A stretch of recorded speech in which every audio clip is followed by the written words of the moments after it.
Yeah, DB. Oh, just cleaning out the deadwood. Okay. Look, Mr. Cannell, I just can't afford to be without work right now, not even for a day. I've got a mother and 2 kid sisters. More good luck telegrams. Well, you know how it is. I've just got to keep on working, see? Sorry, sister. I was sent down here to clean house. I told you I can't use your column anymore. It's lavender and no lace. Send those other people in. I'll tell you what I'll do. I get $30 a week. I'll take 25, 20 if necessary. I'll do anything you say. It isn't the money. We're after circulation. What we need is fireworks. People are going to hit with sledgehammers. Start arguments. Oh, I can do that. I know this town inside out. Oh, give me a chance, All please. right, come in. Cashier's got your check. Who are these people? Gibbs, Frawley, Cunningham, Giles. Hey, you sister. Don't forget to get out your last column before you pick up your check.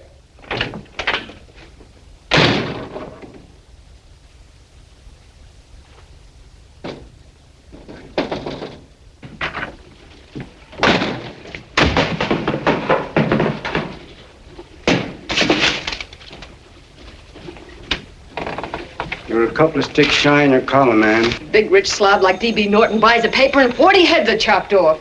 Did you get it, too? Yeah. You too? Oh, Joe. Oh, I'm sorry, darling. Why don't we tear the building down? Before you do, Ann, perhaps you'd better finish this column. Yeah, lavender and old lace. Wait, Joe. Wait. Wants fireworks, huh? Okay.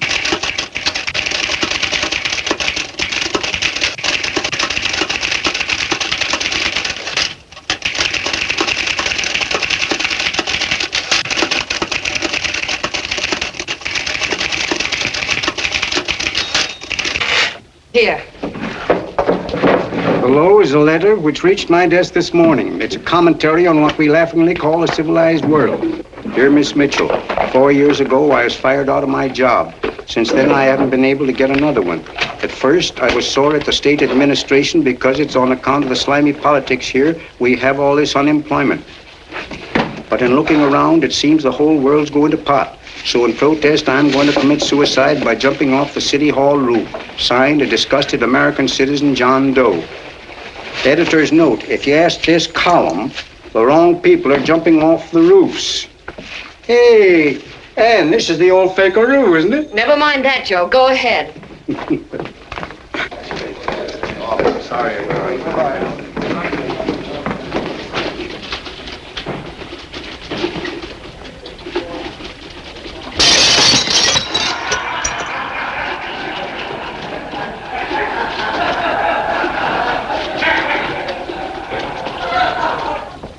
And it's because of the slimy politics that we have all this unemployment here. There it is. That's D.B. Norton's opening attack on the governor. Why, Jim, it's just a letter sent into a column. No, I can smell it. That's Norton. Good morning, gentlemen. Good morning, Governor. You're rather early. Governor, did you happen to see this in the new bulletin? Yes. I had it served with my breakfast this morning. Jim thinks it's D.B. Norton at work. Of course it is. Oh, come, Jim. That little item, D.B. Norton does things in a much bigger way. This is his opening attack on you, Governor. Take my word for it. What did he buy a paper for? Why did he engage a high-pressure editor like Cannell for? He's in the oil business.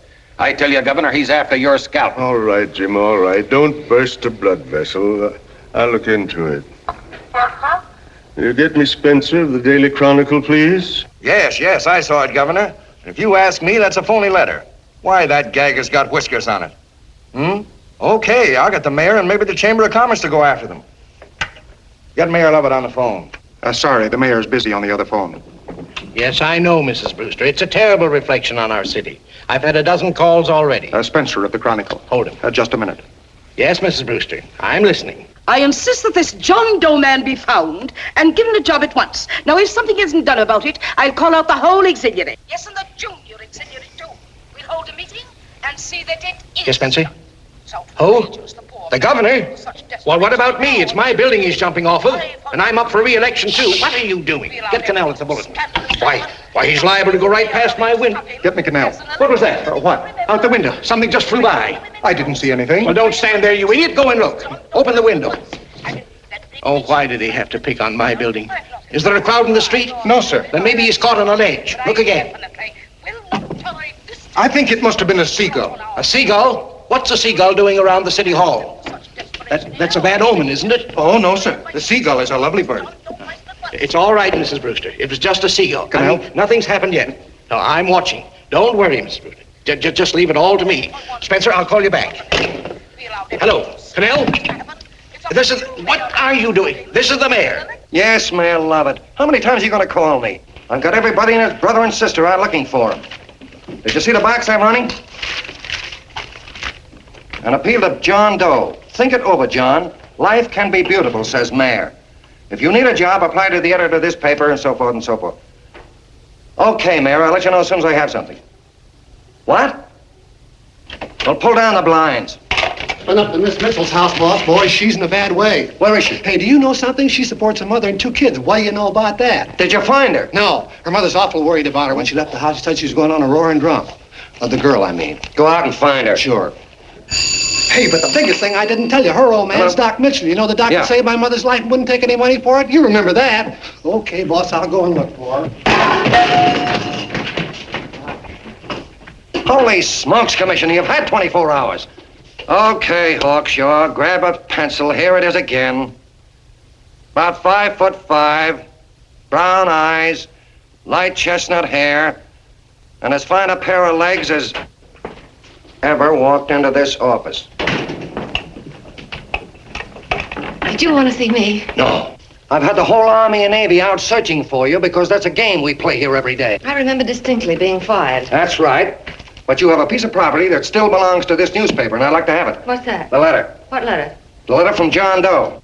Oh, The whole town's in an uproar. We've got to find him, and the letter's the only clue. there is no letter. We'll get a handwriting expert to... What? There is no letter. Say that again. There's no letter. I made it up. You made it up. Mm-hmm. You said you wanted fireworks. Don't you know there are 9 jobs waiting for this guy? 22 families want to board him free. 5 women want to marry him, and the mayor's practically ready to adopt him, and you... Just call the morgue, boss. They said there's a girl there. Shut up. Ann! Say, why didn't you... Feeney. Only one thing to do, Hank. Drop the whole business quickly. How? Run a story. Say John Doe was in here and is sorry he wrote the letter and... That's right. They've got it, sure. He came in here, and I made him change his mind. Bulletin editor saves John Doe's life. Why, it's perfect. I'll have Ned write it up. Oh, Ned, I got a story I want you to... Wait a minute. Listen, you great, big, wonderful genius of a newspaper man. You came down here to shoot some life into this dying paper, didn't you? Well, the whole town's curious about John Doe, and boom, just like that, you're going to bury him. There's enough circulation in that man to start a shortage in the ink market. In what man? John Doe. What John Doe? John Doe, the one I made up. Look, genius. Now look. Suppose there was a John Doe and he walked into this office. What would you do? Find him a job and forget about the whole business, I suppose, huh? Not me. I'd make a deal with him. A deal? Sure, when you get hold of a stunt that sells papers, you don't drop it like a hot potato. Well, this is good for at least a couple of months. You know what I'd do? Between now and, let's say, Christmas when he's going to jump, I'd run a daily on. Starting with his boyhood, his schooling, his first job. A wide-eyed youngster facing a chaotic world. The problem of the average man, of all the John Does in the world. Now, then comes the drama. He meets discouragement. He finds the world his feet of clay. His ideals crumble. So what does he do? He decides to commit suicide in protest against the state of civilization. He thinks of the river, but no, he has a better idea. The city hall. Why? Because he wants to attract attention. He wants to get a few things off his chest, and that's the only way he can get himself heard. So? So he writes me a letter, and I dig him up. He pours out his soul to me. And from now on, we quote, I protest by John Doe. He protests against all the evils in the world. The greed, the lust, the hate, the fear, all of man's inhumanity to man. Arguments will start. Should he commit suicide or should he not? People will write in pleading with him, but no, sir, John Doe will remain adamant. On Christmas Eve, hot or cold, he goes. See? Very pretty. Very pretty indeed, Miss Mitchell. But would you mind telling me who goes on Christmas Eve? John Doe. What John Doe? The one we hire for the job, you lunkhead. Wait a minute. Let me get this through this lame brain of mine. Are you suggesting we go out and hire someone to say he's going to commit suicide on Christmas Eve? Is that it? Well, you're catching on. Who, for instance? Anybody. Beanie'll do. Why, sure. Who, me? Jump off a... Oh, no, any time at Christmas. I'm superstitious.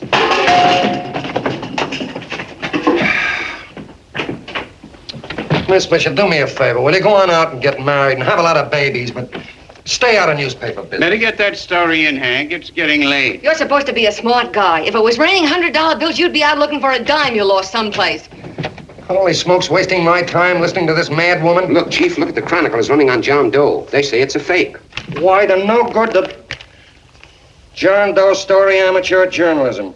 It's palpably phony. It's a wonder anyone is taking it serious. What do you think of those guys? That's fine. That's fine. Now fall right into their laps. Go ahead. Say John Doe walked in and called the whole thing off. You know what that's going to sound like on top of this. That's all, Ned. Thank you. All right. Amateur journalism, huh? Why, that bunch of sophomores. I can teach them more about... Hey, boss, get a load of this. What? Look.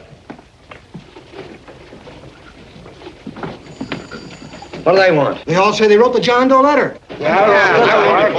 Oh, they all wrote the letter. Tell them all to wait. Look, Mr. Cannell, one of those men is your John Doe. They're desperate and will do anything for a cup of coffee. Pick one out and you can make the Chronicle eat their words.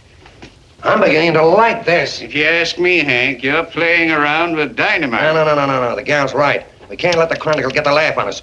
We've got to produce a John Doe now. Amateur journalism, huh? I'll show those guys. Sure, and there's no reason for them to find out the truth either, because naturally I won't say anything. Okay, sister, you get your job back. Plus a bonus. What bonus? Or the bonus of $1,000 the Chronicle was going to pay me for this little document. You'll find it says that I, Ann Mitchell, hereby certify that the John Doe letter was created by me. I can read. Sorry. You think this is worth $1,000, do you? Oh, the Chronicle would consider it dirt cheap. Packs everything, including a gun. Okay, sister, you got yourself a deal. Now let's take a look at the candidates. The one we pick has got to be the typical average man. Typical American that can keep his mouth shut. Show me an American who can keep his mouth shut and I'll eat him.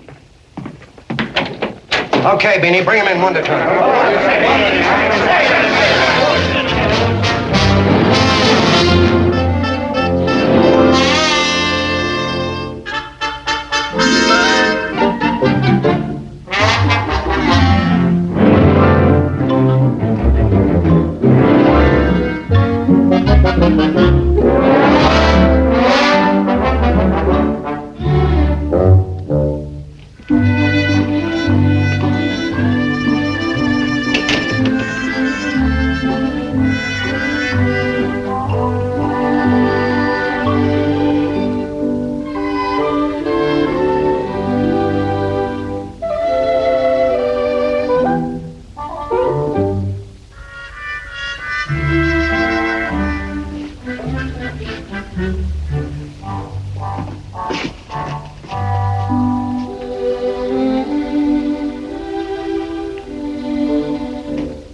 Did you write that letter to Miss Mitchell?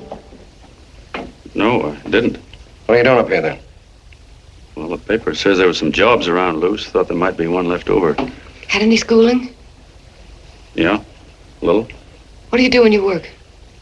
I used to pitch. Baseball? Yeah, so my wing went bad. Where'd you play? Bush leagues, mostly. How about family? Got any family? No. Oh, just traveling through, huh? Yeah, me and a friend of mine. He's outside. Looks all right. It's perfect, a baseball player. What could be more American? I wish he had a family, though. Be less complicated without a family. Look at that face, it's wonderful. They'll believe him. Come on. What's your name? Willoughby. John Willoughby. Long John Willoughby, they called me in baseball. Would you like to make some money? Yeah, maybe. Would you be willing to say you wrote that letter and stick by it? I get the idea. Yeah, maybe. That's our man. He's made to order. I don't know. He don't seem like the kind of a guy that'd fall in line. When you're desperate for money, you do a lot of things, Mr. Cannell. He's our man, I tell you. He's fainted. Get some water, quickly. Hurry up, Pop. Oh. Right here, sit down.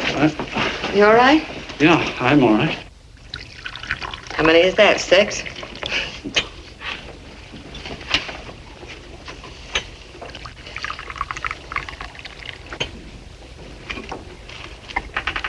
Pretty hungry, weren't you? Hey, all this John Doe business is batty, if you ask me. Well, nobody asked you. Trying to improve the world by jumping off buildings. You couldn't improve the world if the buildings jumped on you. Don't mind the colonel. He hates people. He likes you well enough to stick around. Well, that's because we both play doohickeys. I met him in a boxcar a couple of years ago. I was fooling around with my harmonica, and he comes over and joins in. I haven't been able to shake him since.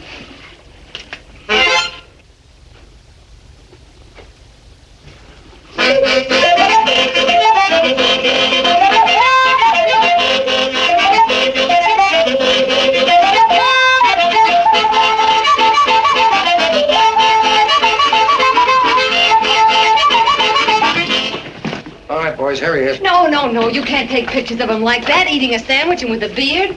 But he's going to jump off a building. Yes, but not because he's out of a job. That's not news. This man's going to jump as a matter of principle. Well, maybe you're right. We'll clean him up and put him in a hotel room under bodyguards. We'll make a mystery out of him. Did you speak to Mr. Norton? Thinks it's terrific. Says for us to go the limit. Wants us to build a bonfire under every big shot in the state. Oh, swell. Is that the contract? Yeah. What's he doing here? Friend of his. They play duets together. Duets? But can we trust him? Oh. I trust him. Oh, you trust him, eh? Well, that's fine. I suppose he trusts you, too. Oh, stop worrying. He's all right. Okay, but we don't want more than a couple of hundred people in on this thing. Now, the first thing I want is an exact copy of the John Doe letter in your own handwriting. I've got it already. Here. No, that's fine. Now, I want you to sign this agreement. It gives us an exclusive story under your name, day by day, from now until Christmas. On December 26th, you get one railroad ticket out of town. And the bulletin agrees to pay to have your arm fixed. That's what you want, isn't it? Yeah, but it's got to be by Bonesetter Brown. Okay, Bonesetter Brown goes. Here, sign it. Meanwhile, here's $50 of spending money. That's fine. Beanie? Yes, boss. Take charge of him. Get him a suite at the Imperial and hire some bodyguards. He had some new clothes, Beanie. You think we better have him to Laos? Yeah. Both of them? Yes, both of them, but don't let them out of your sight. Hey, Beanie, gray suit, huh? Yeah. Okay, fellas.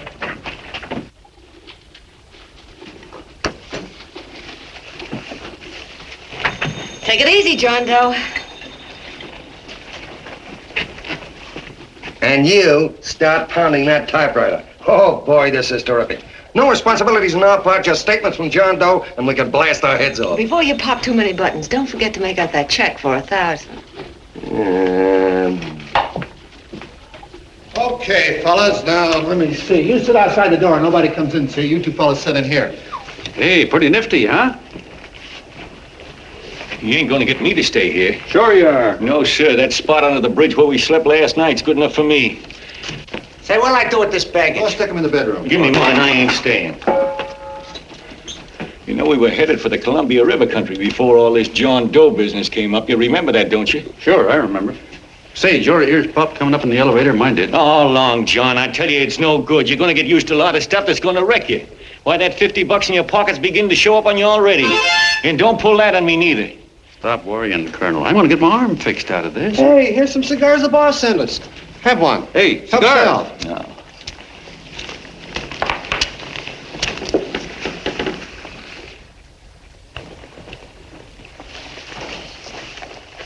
Say, I'll bet you even the major leaguers don't rate an outfit like this. Here, make yourself comfortable. Paper? I don't read no papers, and I don't listen to radios either. I know the world's been shaped by a drunken barber, and I don't have to read it. I've seen guys like you go under before. Guys that never had a worry. Then they got a hold of some dough and went goofy. The first thing that happens Hey, to did a you guy... get a load of the bedroom? No. The first thing that happens to a guy like that, he starts wanting to go into restaurants and sit down at a table and eat salads and cupcakes and tea. Boy, what that kind of food does to your system.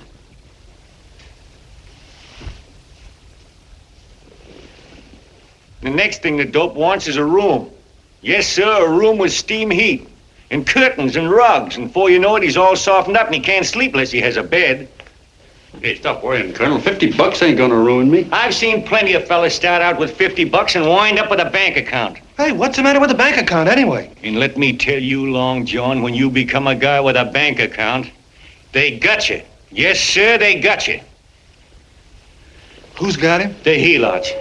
Who? Hey, there's the City Hall tower I was supposed to jump off of. It's even higher than this. Who's got him? The helots. Woo! Hey, wait a minute! You're not supposed to jump till Christmas Eve. Do you want to get me in a jam? If it's going to get you in the jam, I'll do you a favor. I won't jump. And when they got you, you got no more chance than a road rabbit. Hey, who'd you say was going to get him? Say, is this one of those places where you ring if you want something? Yeah, just use the phone. Boy, I've always wanted to do this. Hey, Doc, look. Look, Doc. Give me that again, will you? Who's going to get him? The helots. Who are they? Listen, sucker, you ever been broke? Sure, mostly often. All right. You're walking along. Not a nickel in your jeans. You're free as the wind. Nobody bothers you. Hundreds of people pass you by in every line of business. Shoes, hats, automobiles, radios, furniture, everything. And they're all nice, lovable people. And they let you alone. Is that right?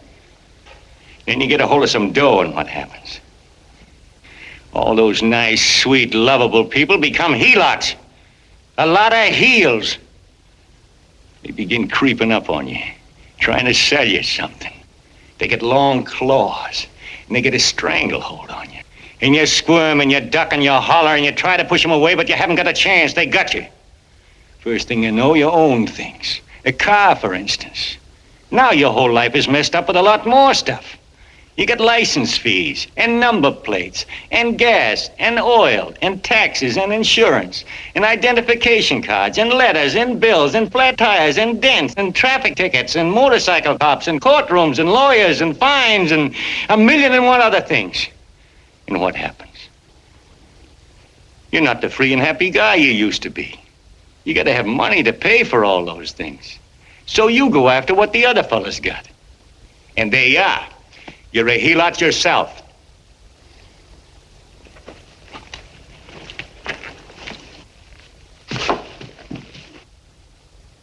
You win, Colonel. Here, take the 50. Go out and get rid of it. You bet I will, just as fast as I can. I'm gonna get some canned goods, a fishing rod, and the rest I'm gonna give away. Give away? Hey, get me a pitcher's glove. I got to get some practice. Say, he's giving it away. I'm going to get me some of that. Hey, come back here, you helot. Will you send up 5 hamburgers with all the trimmings, 5 chocolate ice cream sodas, and 5 pieces of apple pie?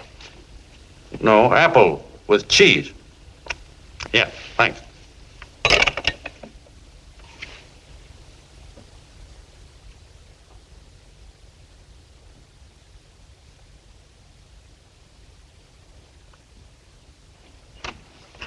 Hello there. Well, well.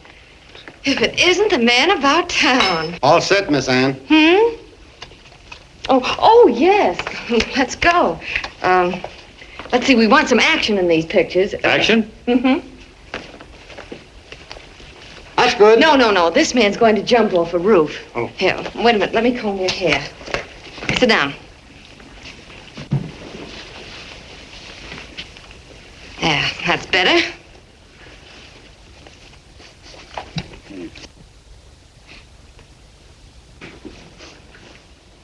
You know, he's got a nice face, hasn't he? Yeah, he's pretty. Here, sit down. Quiet, egghead. All right, now a serious expression. Can't. I'm feeling too good. Oh, come on now. This is serious. You're a man disgusted with all of civilization. With all of it? Yes, you're sore at the world. Come on now. Oh, crabby guy, huh? Yeah. No.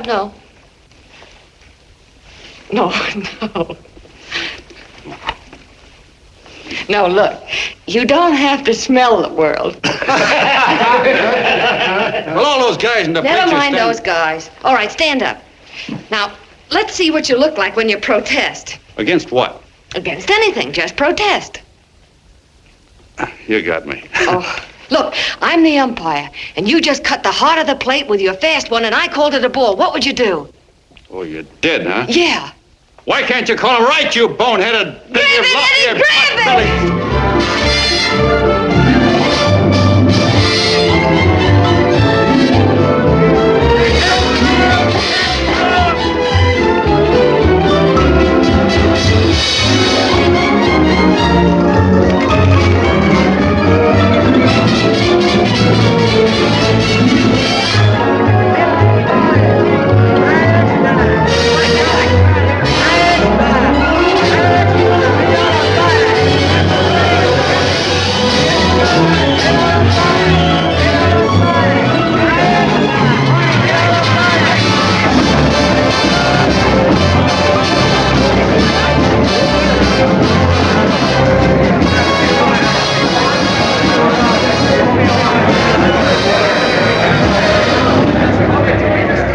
I don't care whose picture they're publishing.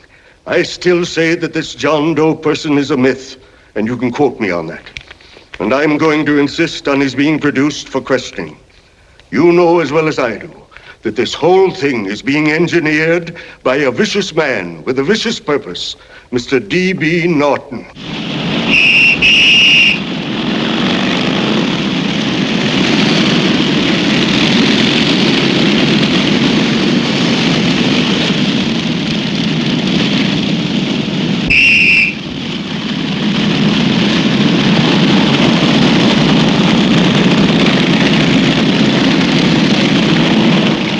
Cannell and Miss Mitchell are at the house, sir. Oh, they are? All right, come on. Personally, I think it's just plain stupidity to drop it. Now, you should see his fan mail, thousands.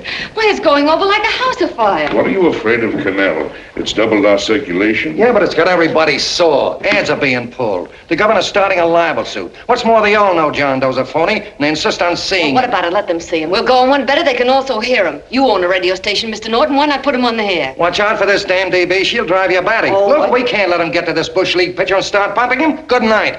Now, tell him what that screwball might do. I walk in yesterday, here he is, standing on a table with a fishing pole, fly casting. Take my advice and get him out of town before this thing explodes in our faces. If you do, Mr. Norton, you're just as much of a dumb cluck as he is. Excuse me. No, you got yourself a meal ticket and you hate to Sure, let it's go. a meal ticket for me, I admit it, but it's also a windfall for somebody like Mr. Norton who's trying to crash national politics. That's what you bought the newspaper for, isn't it? You want to reach a lot of people, don't you? Well, put John Doe in the air and you can reach 130 million of them. He can say anything he wants and they'll listen to him. All right, we'll forget the governor and the mayor and all the small fry like that. This can arouse national interest. If he made a hit around here, he can do it every place else in the country. And you'll be pulling the strings, Mr. Norton. Go down to the office and arrange for some radio time. What, DB, you're not I going want to it as fall. soon as possible. Okay, I just came in to get warm myself. Come on, let's go. Don't you go. I want to talk to you.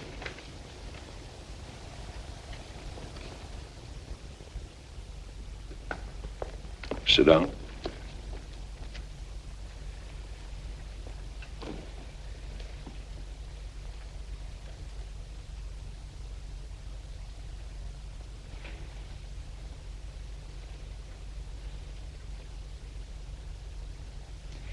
Hey, this John Doe idea was yours, huh?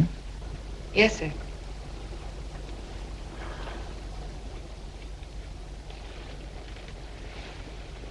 How much money do you get? $30. $30. Well, what are you after? I mean, what do you want? A journalistic career? Money. Money? Well, I'm glad to hear somebody admit it. Do you suppose you could write a radio speech that would put that fellow over? Oh, I'm sure I can. Do it, and I'll give you $100 a week. $100? That's only the beginning. You play your cards right, and you'll never have to worry about money again. Oh, I knew it. Hello. Hello. Whenever there's a pretty woman around. This is my nephew, Ted Sheldon, Miss Mitchell. How do you do? How do you do? All right, Casanova, I'll give you a break. See that Miss Mitchell gets a car to take her home. Always reading my mind, aren't you? Thank you very much for everything. And Miss Mitchell, I think from now on you'd better work directly with me. Yes, sir.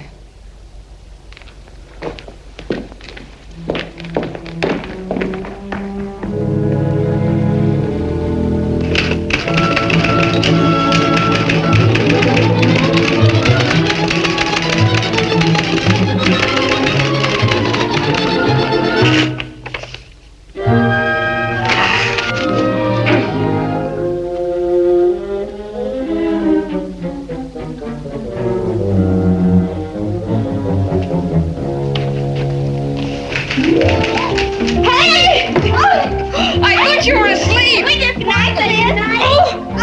Oh, you little brat, you're just falling. I said good night. Come, children. It's past your bedtime. Come on, Mama. Come on. Now, scooch off Stay there. fork through me. I'm done. I'll never get this speech right. Oh, yes, you will, Ann, dear. You're very clever. Yeah, I know. What are you looking for? Your purse, I need $10. What for? I gave you 50 just the other day. Yes, I know, dear, but Mrs. Burke had her baby yesterday. 9 pounds. And there wasn't a thing in the house. And then the community chest lady came. And the 50's all gone, huh? Who's the 10 for? The Websters. The Websters. You remember those lovely people your father used to take care of. I thought I'd buy them some groceries. Oh, Anne, dear, it's a shame those You're poor... marvelous, Ma. You're just like Father used to be. Do you realize a couple of weeks ago we didn't have enough to eat ourselves? Well, yes, I know, dear, but these people are in such need. And we have plenty now. If you're thinking of that $1,000, forget it. It's practically all gone. We owed everybody in town. Now, you just got to stop giving all your money away. Oh, Anne, dear. Oh, I'm sorry, Ma. Oh, don't pay any attention to me. I guess I'm just upset about all this. Gee whiz, here I am with a great opportunity to get somewhere, to give us security for once in our lives, and I'm stuck. If I could put this over, your Mrs. Burke can have 6 babies. You mean this speech you're writing? Yeah, I don't know. I simply can't get it to gel. I created somebody who's going to give up his life for a principle. Hundreds of thousands of people are going to listen to him over the radio. And unless he says something that's sensational, it's just no good. Well, honey, of course, I don't know what kind of a speech you're trying to write, but judging from the samples I've read, I don't think anybody will listen. What? Darling, there's so many complaining political speeches. People are tired of hearing nothing but doom and despair on the radio. If you're going to have him say anything, why don't you let him say something simple and real, something with hope in it? If your father were alive, he'd know what to say. Oh, yeah. Father certainly would. Wait a minute.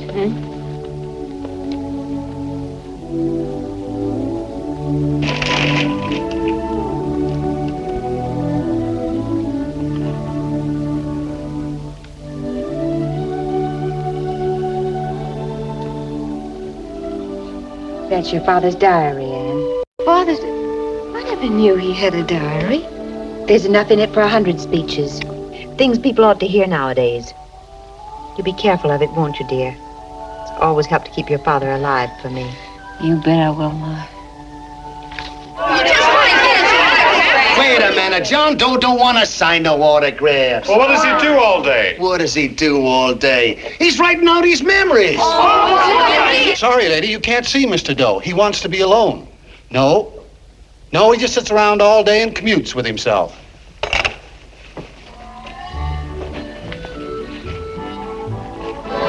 Oh!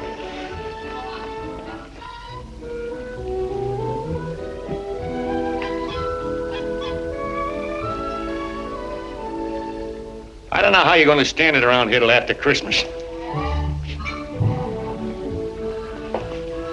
I'll bet you ain't heard a train whistle in 2 weeks.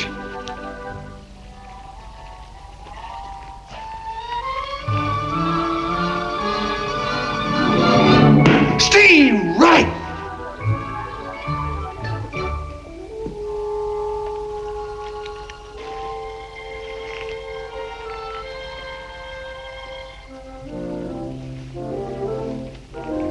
I know why you're hanging around.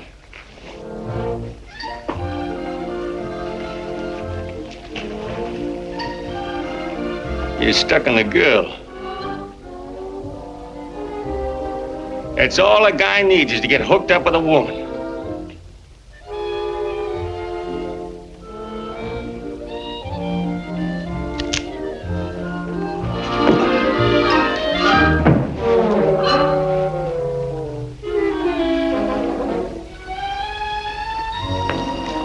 What was that, a single? First baseman dropped the ball. Butterfingers. Tough luck, pal.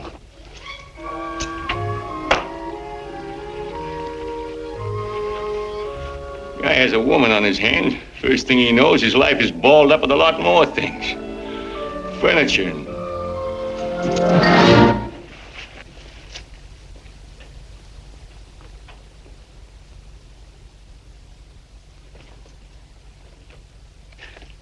Did you get him? You're out. Swell. What's this, the end of the 8th? 9th.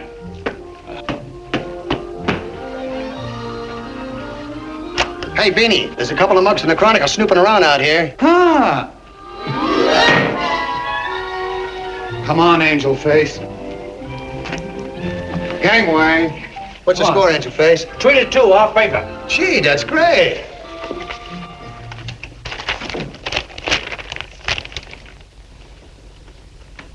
Hey, you got swell form there. Must have been a pretty good pitcher. Pretty good. Say, I was just about ready for the major leagues when I chipped a bone in my elbow. I got it pitching a 19-inning game. 19? Yeah. There was a major league scout there watching me, too.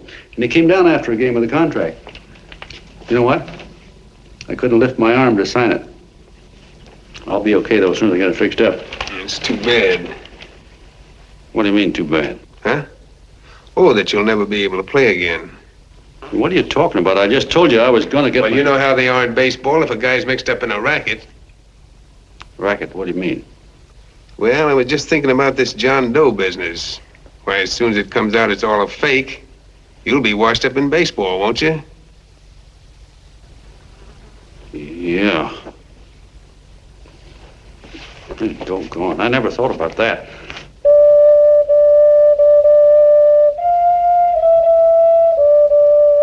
Gosh. And another thing, what about all the kids in the country? The kids that idolize ball players. What are they going to think about you? Yeah. Hey, Colonel. Did you hear that? I gotta figure some way out of this thing. Elevators are still running. I know one way you can do it. How? Well, when you get up there on the radio, all you have to do is to say the whole thing's a frame-up. Make you a hero sure as you're born. Yeah, but how am I gonna get my arm fixed? Well, that's a cinch. I know somebody who'll give you $5,000 just to get up on the radio and tell the truth. $5,000? Yeah, $5,000, and he gets it right away. You don't have to wait till Christmas. Look out, Long John. They're closing in on you. Say, who's putting up this dough? Fellow runs the Chronicle. Here's the speech you make, and it's all written out for you. $5,000. Holy mackerel, I can see the helots coming, the whole army of them. It's on the level.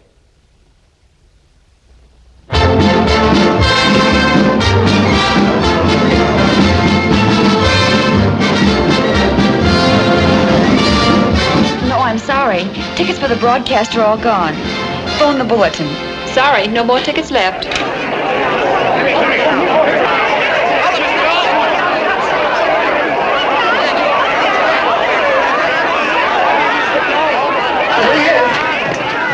Hello, John. All set for the big night? Swell. Turn around.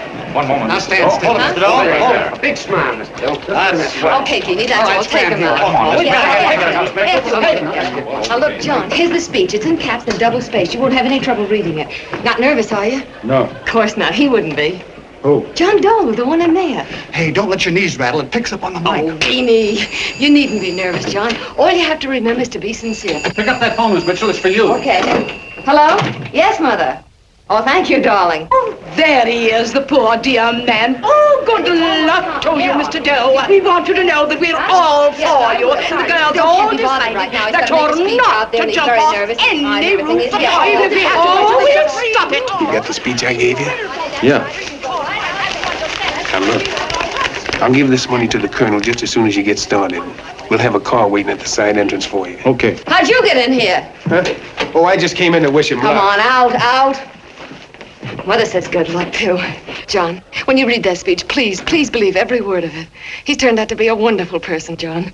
Who? John Doe, the one in the speech. Oh. You know something? I've actually fallen in love with him.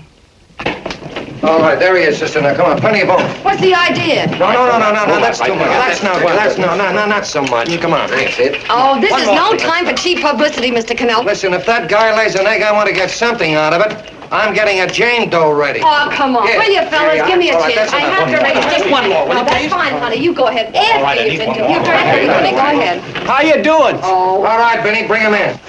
Holy smoke, a half a helot. There you are, boss, just like you ordered. Symbols of little people. Okay, get him up. All right, young fella. This is ridiculous, Mr. Cannell. Come on, give me a chance. The man's on the air. Come on, shut up. Oh, fellas, I told you could have all the pictures you want. No, come on, ask. You can have a... Come on, that's right. Do what you can get all the pictures you want. Thank you very much. Come on, will you? That's right. Come on, Snooks, you've got to bail out. Okay, goodbye, Mr. Doe. Beanie. All right. Better get ready. 1 minute to go. Wow, 1 minute to go and the score is nothing to nothing. Now, please, John, you won't let me down, will you? Will you? Of course you won't. If you'll just think of yourself as the real John Doe. Listen, everything in that speech are things a certain man believed in. He was my father, John. When he talked, people listened. And they listened to you, too. Funny. You know what my mother said the other night? She said to look into your eyes, that I'd see Father there. Hey, what do you say? Okay, we're coming. Come on. Now listen, John, you're a pitcher. Now get in there and pitch. Good luck. Give him room, let him through. Come on.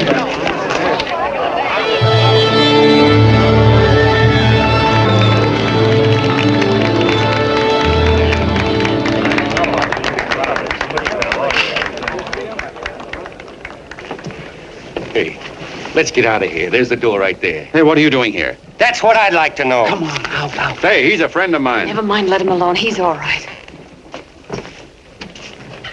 I'll be right over there pulling for you. No, John, over here.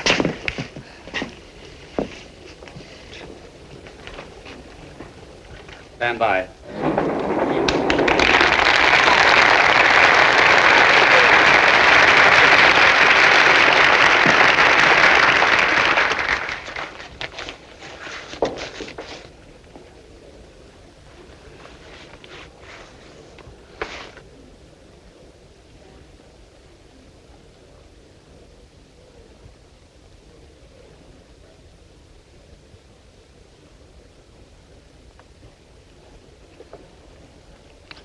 Phone the Chronicle. Tell them to start getting those extras out.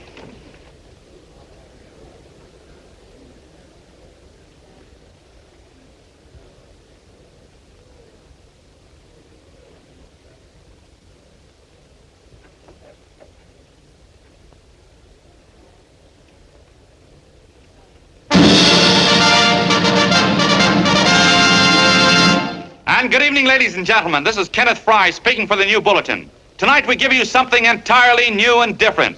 Standing beside me is the young man who has declared publicly that on Christmas Eve he intends to commit suicide, giving as his reason, quote, "I protest against the state of civilization," end quote. Ladies and gentlemen, the New Bulletin takes pleasure in presenting the man who is fast becoming the most talked of person in the whole country, John Doe.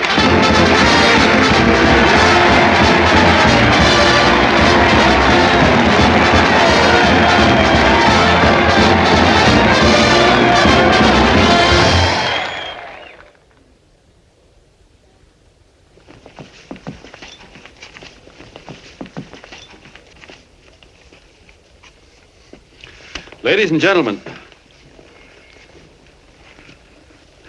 I am the man you all know as John Doe. I took that name because it seems to describe the average man. And that's me. And that's me. Well, it was me before I said I was going to jump off the city hall roof at midnight on Christmas Eve. Now I guess I'm not average anymore. Now I'm getting all sorts of attention. From big shots, too. We've been double-crossed. The mayor and the governor, for instance. They don't like those articles I've been writing. You're an imposter, young fellow. That's a pack of lies you're telling. Who wrote that speech for you?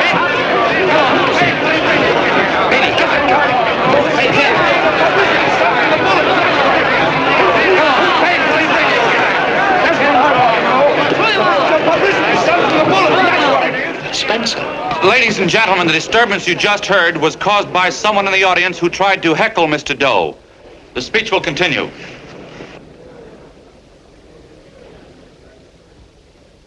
Well, people like the governor and that fellow there can stop worrying.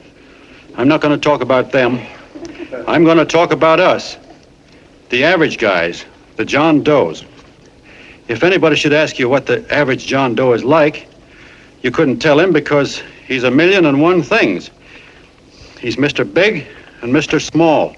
He's simple and he's wise. He's inherently honest, but he's got a streak of larceny in his heart. He seldom walks up to a public telephone without shoving his finger into the slot to see if somebody left a nickel there.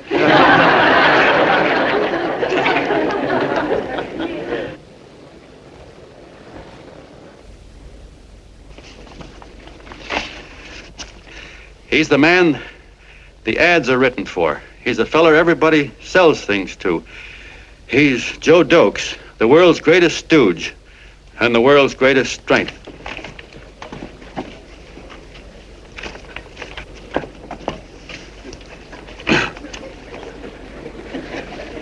Yes, sir. Yes, sir, we're a great family, the John Does.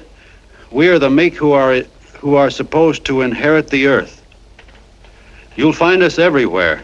We raise the crops, we dig the mines, work the factories, keep the books, fly the planes, and drive the buses. And when a cop yells, "Stand back there, you," he means us, the John Does. Well, what kind of a speech is that? Didn't you read it? We've existed since time began. We built the pyramids. We saw Christ crucified, pulled the oars for Roman emperors, sailed the boats for Columbus, retreated from Moscow with Napoleon, and froze with Washington at Valley Forge.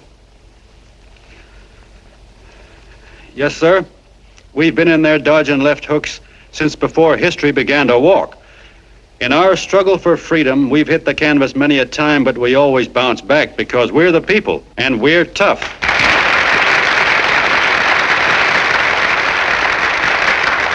They've started a lot of talk about free people going soft, that we can't take it. That's a lot of hooey. A free people can beat the world at anything, from war to tiddlywinks, if we all pull in the same direction.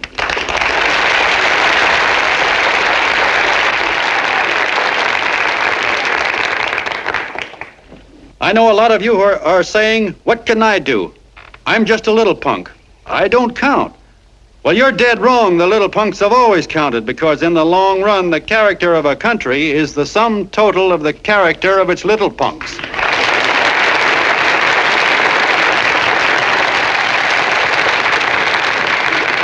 But we've all got to get in there and pitch. We can't win the old ball game unless we have teamwork. And that's where every John Doe comes in. It's up to him to get together with his teammate. And your teammate, my friends, is the guy next door to you. Your neighbor. He's a terribly important guy, that guy next door. You're going to need him, and he's going to need you, so look him up. If he's sick, call on him. If he's hungry, feed him. If he's out of a job, find him one. To most of you, your neighbor is a stranger, a guy with a barking dog and a high fence around him. Now, you can't be a stranger to any guy that's on your own team. So tear down the fence that separates you. Tear down the fence, and you'll tear down a lot of hates and prejudices. Tear down all the fences in the country, and you'll really have teamwork.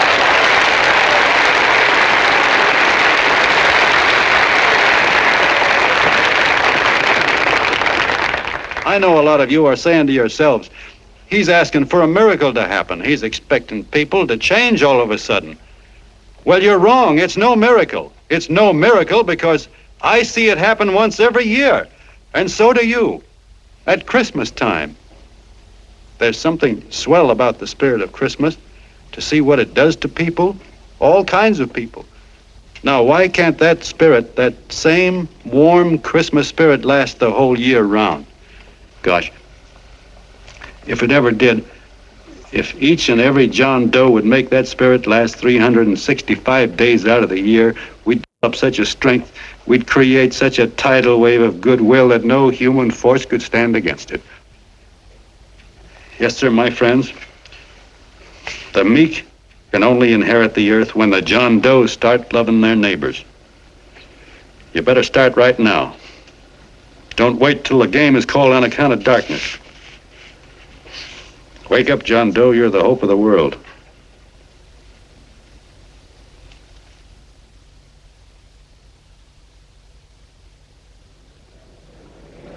John, you're a wonder.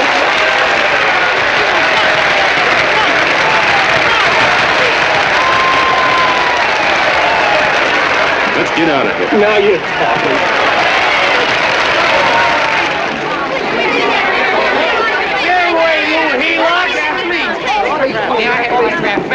Please, hey!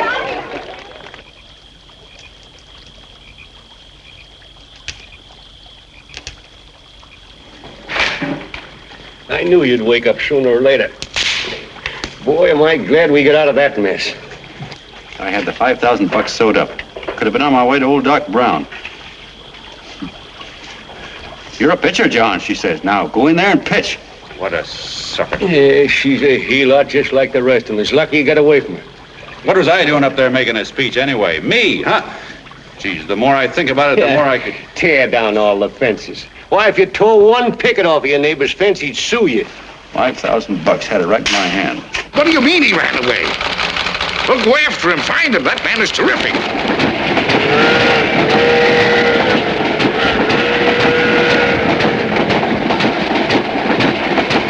Columbia River, here we come.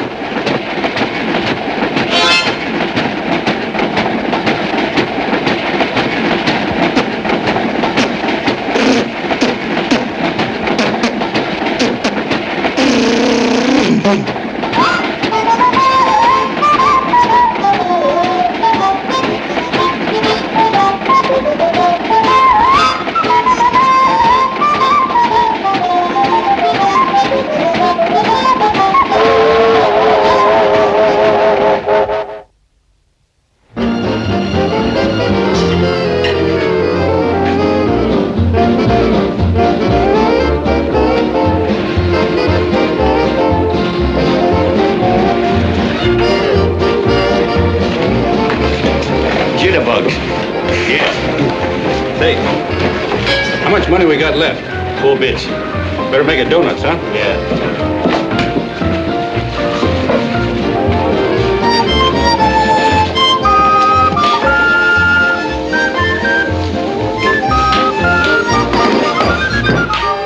What'll it be, gents? Have you got a couple of steaks about that big and about that thick? Yeah, with hash brown potatoes and tomatoes and apple pie and ice cream and coffee. And donuts, I know. Hey, Ma! Seekers! A pair! Seekers a pair coming up. Glad he took the tea out of that.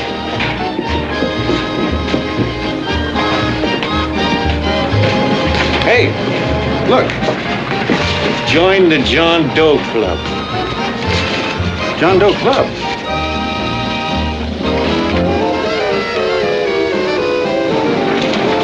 Uh-oh. You John Doe? Who?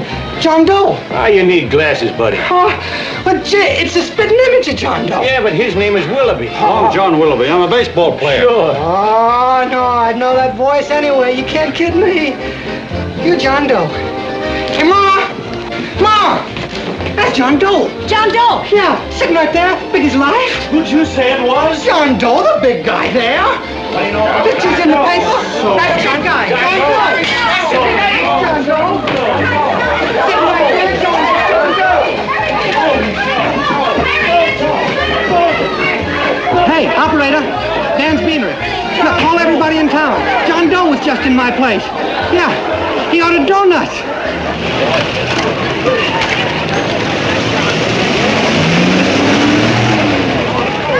John Doe. Let's see John Doe. Come on. John Doe, we're all neighbors. But my office is packed like a sardine box. What does John Doe look like, Mr. Mayor? Oh, he's one of those great big outdoor type men. No, you can't see him. You didn't vote for me the last time. Shame on you. What are you doing there? Get off my front porch anyhow. Mr. Norton come yet? Oh, well, I wonder where he's at. What's keeping him? He should have been here 15 minutes ago. Oh, there he comes now.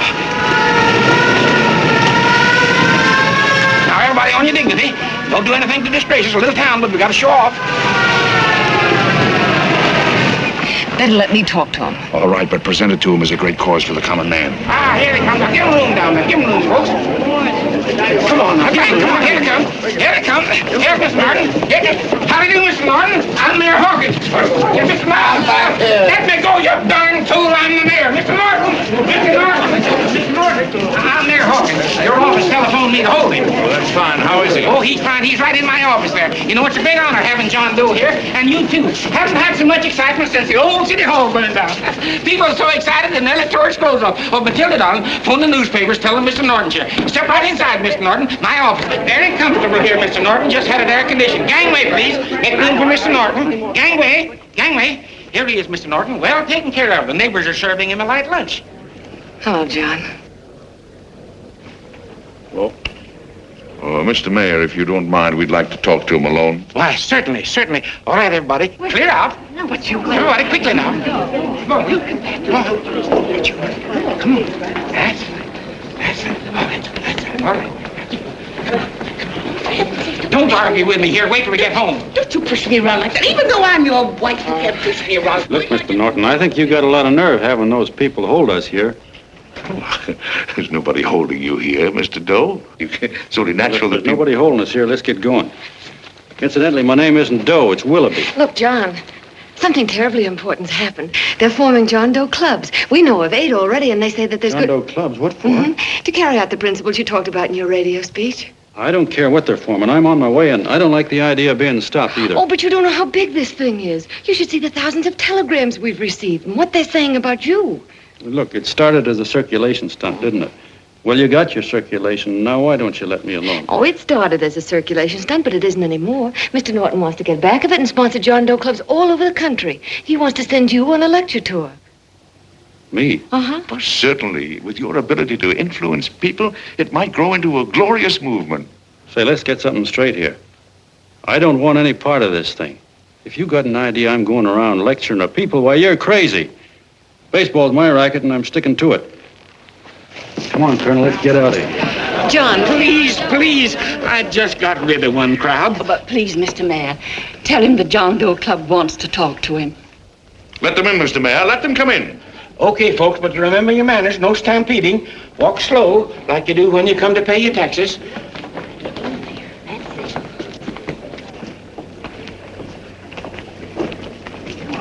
Okay. All right, give me a chance. Come right in.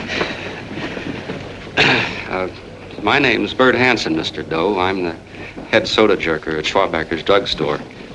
Well, sir, you see, me and my wife, we heard your broadcast, and we got quite a bang out of it. Especially my wife. Kept me up half the night saying, that man's right, honey. The trouble with the world is nobody gives a hoot about his neighbor. That's why everybody in town's sore and cranky at each other. And I kept saying, well, that's fine, but how's a guy going to go around loving the kind of neighbors we got? Old Sourpuss, for instance. You see, Sourpuss Smithers is a guy who lives all alone next door to us. He's a cranky old man that runs a second-hand furniture store. We haven't spoken to him for years. I always figured he was an ornery old gent that hated the world because he was always slamming his garage door and playing the radio so loud he kept half the neighbors up. Well, anyway, the next morning I'm out watering the lawn and I look over and there's Sourpuss on the other side of the hedge straightening out a dent in his fender. And my wife yells to me out the window. She says, go on, speak to him, Bert. And I figured, well, heck, I can't lose anything, so I yelled over to him, good morning, Mr. Smithers. He went right on pounding his fender. Was I burned? So I turned around to give my wife a dirty look, and she said, louder, he didn't hear you. So in a voice you could have heard in the next county, I yelled, good morning, Mr. Smithers. Well, sir, you could have knocked me over with a feather. Old Sourpuss turned around surprised-like, and he put on a big smile, came over and took my hand like an old lodge brother, and he said, good morning, Hanson. I've been wanting to talk to you for years, only I thought you didn't like me.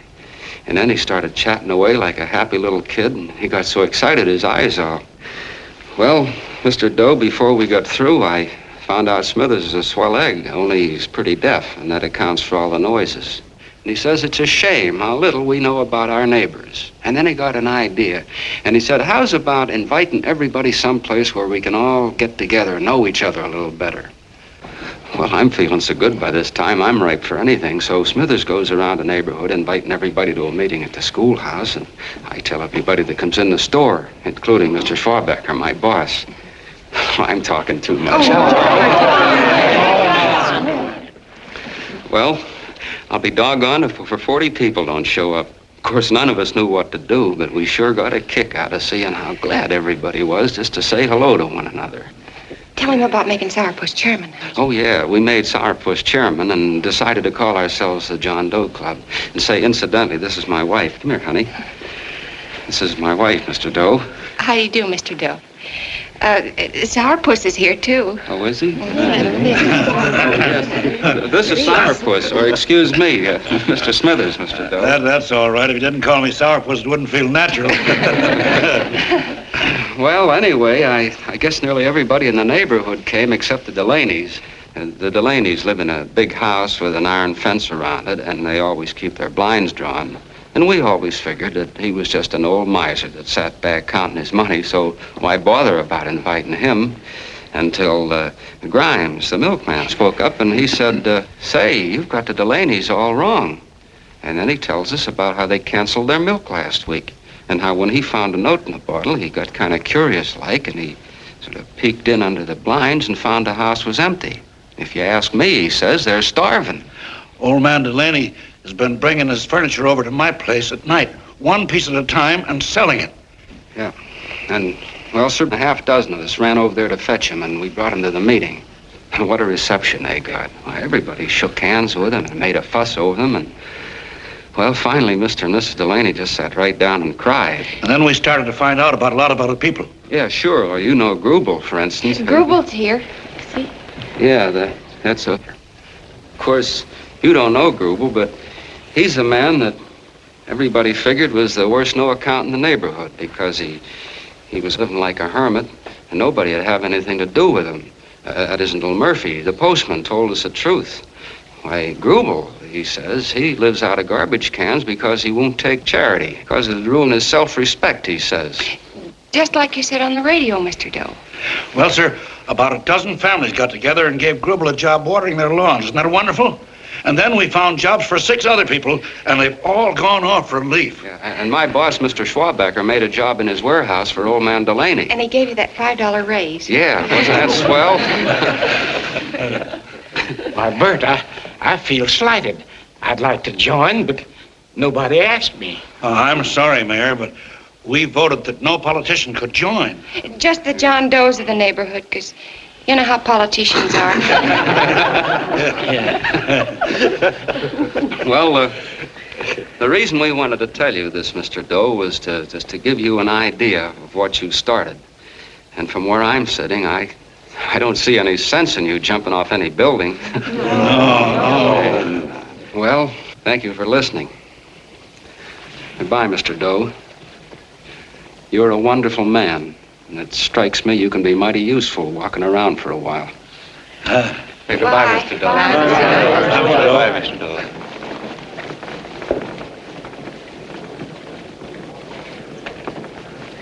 I'm Mrs. Delaney, Mr. Doe. And God bless you, my boy.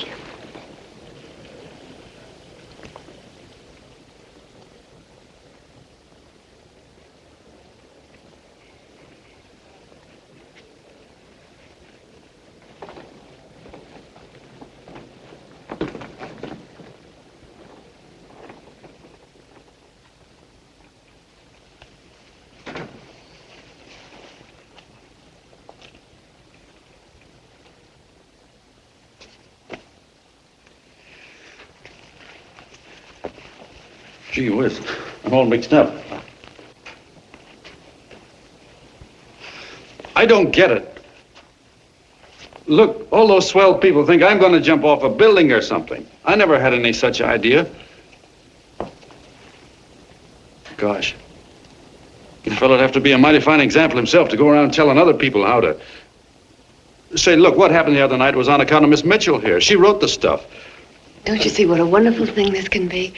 But we need you, John. You're hooked. I can see that right now. They got you. Well, I'm through. For 3 years, I've been trying to get you up to the Columbia River country. First it was your glass arm, then it was the radio, and now it's the John Doe clubs. Well, I ain't waiting another minute. Gangway, you helots! Hey, Colonel, wait a minute. Hey, Colonel! I want you personally to go along with John Doe and Miss Mitchell and handle the press and the radio. Me? Yes, I don't want to take any chances. And Johnson. Yes, Stevie? Your crew will do the mop-up job. They'll follow John Doe into every town, see that the clubs are properly organized and the charters issued. Right. There are only 8 flags up there now. I want to see that map covered before we get through.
growing like wildfire.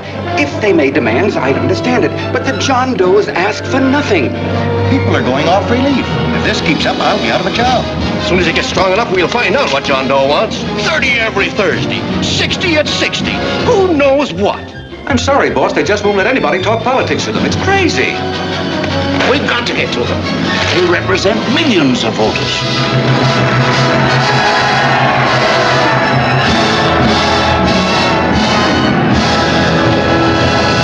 I tell you, ladies and gentlemen, this thing has been nothing short of a prairie fire.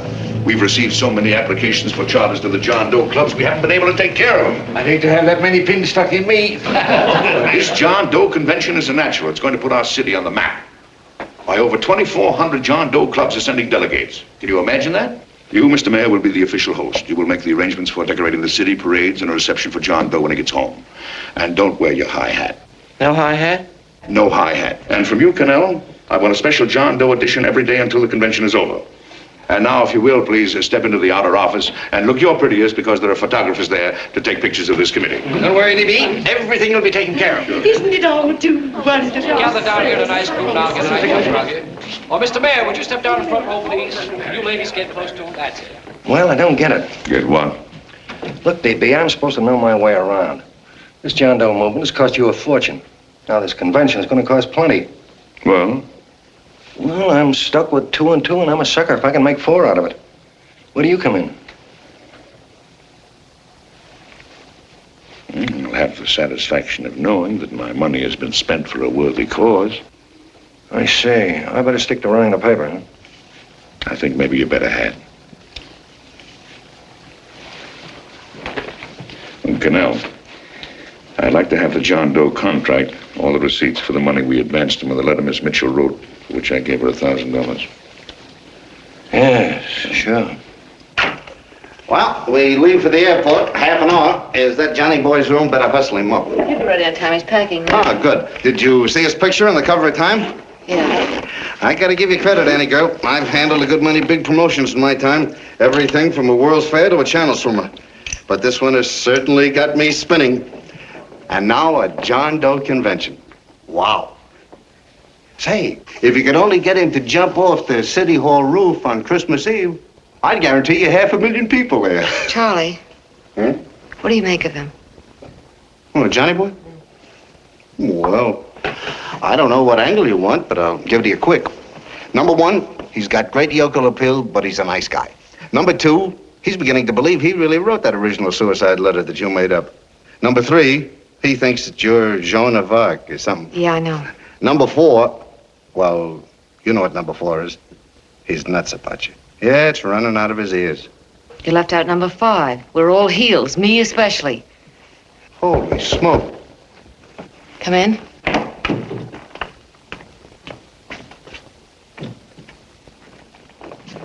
Small pack. Good, I'll go and get Beanie Boy. Okay, Charlie boy.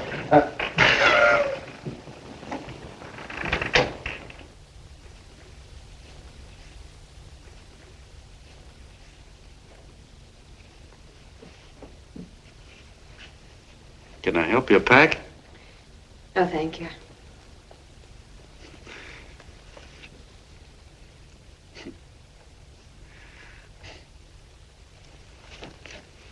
You care if I sit down out here? No.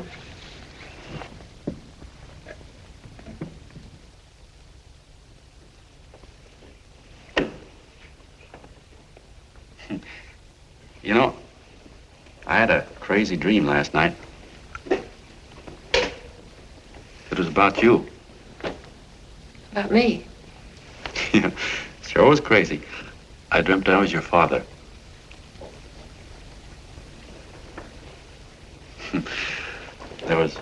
There was something I was trying to stop you from doing. So I got up out of bed and I walked right through the wall here, right straight into your room. You know how dreams are. And there you were in bed. But you're a little girl, you know, about 10. And very pretty, too. So I shook you, and the moment you opened your eyes, you hopped out of bed and started running like the devil in your nightgown. You ran right out the window there, and you ran out over the tops of buildings and roofs and everything for miles. And I was chasing you. And all the time you were running, you kept growing bigger and bigger and bigger, and pretty soon you were as big as you are now, you know, grown up.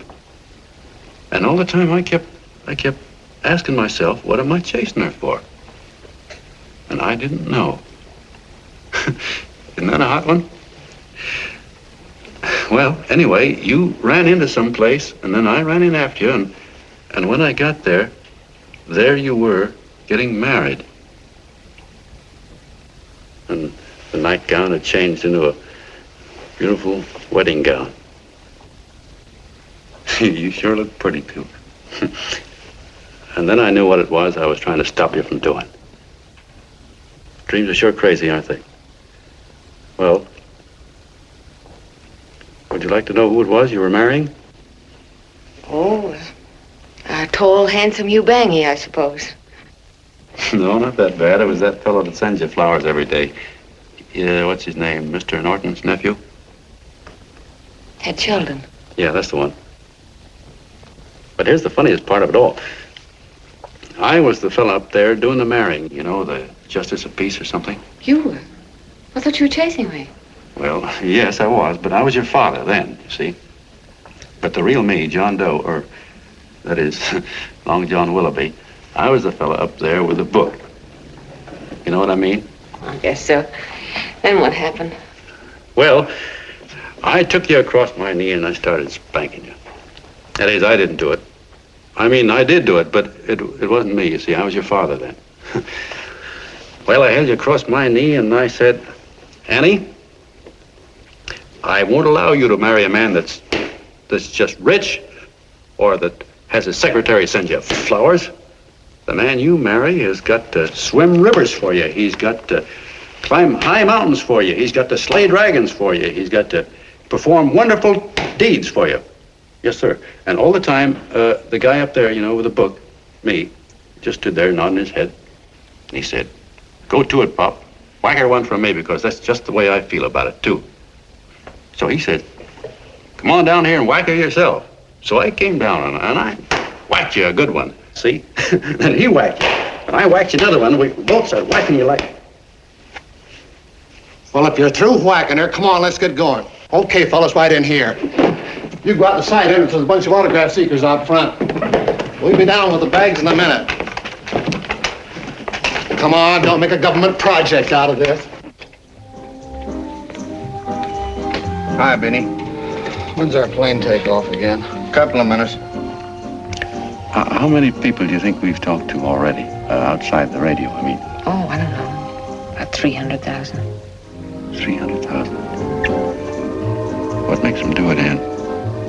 What makes them come and listen and get up their John Doe clubs the way they do?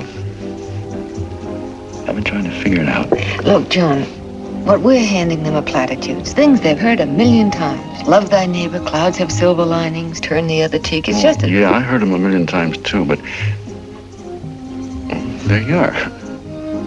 Maybe they're like me, just beginning to get an idea of what those things mean. You know, I never thought much about people before. They were always just somebody to fill up the bleachers. And the only time I worried about them is when they didn't come in to see me pitch. You know, lately I've been watching them when I talk to them. I could see something in their faces. I could feel that they were hungry for something. You know what I mean? Maybe that's why they came. Maybe they're just lonely and wanted somebody to say hello to. I know how they feel. I've been lonely and hungry for something practically all my life.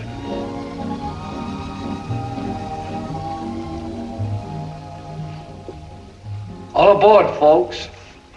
Yeah, that's true. Oh, somebody else sitting here? No, that's your seat. And this is your coat. Mine? A little token of appreciation. Oh, it's beautiful, D.B. Well, I don't quite know what to say. Well, don't say anything at all. Just sit down. Oh, Go ahead, open it.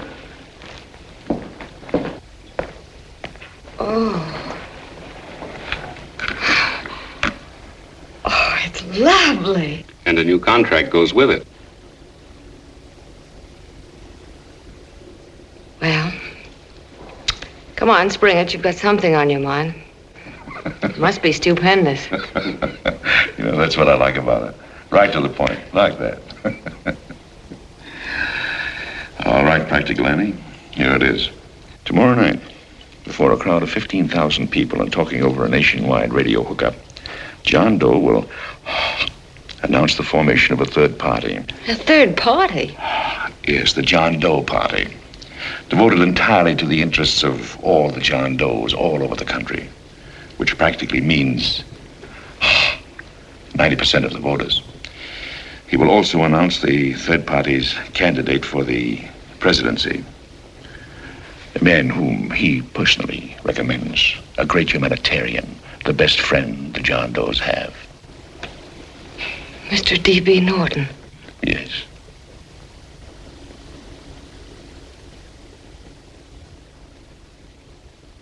Wow.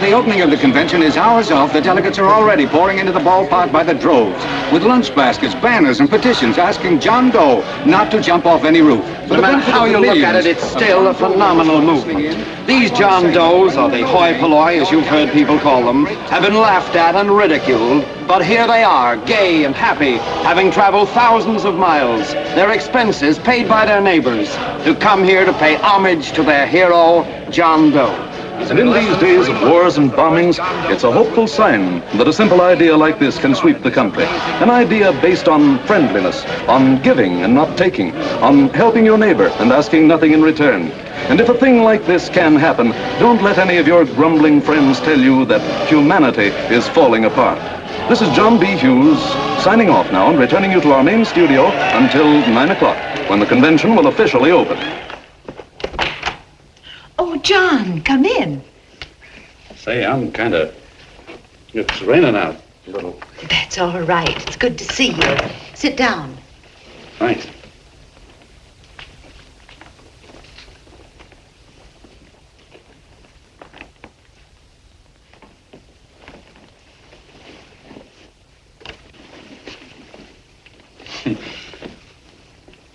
It's for Anne. Oh, how nice. Thank you very much. Flowers. I'm terribly sorry she isn't here. She isn't? No, she just left. I'm surprised you didn't run into her. She went over to Mr. Norton's house. Oh. Did you want to see her about something important? Yeah, well, no, it'll wait. Say, he's a nice man, isn't he? Mr. Norton, I mean. He's done an awful lot for the...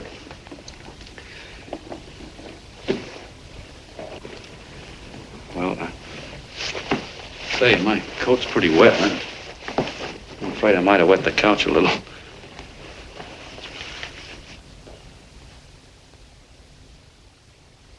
Well, I guess I'll see her at the convention later. Yes, of course. I'll see that she gets the flowers. Thanks. Good night, Mrs. Mitchell. Good night, John.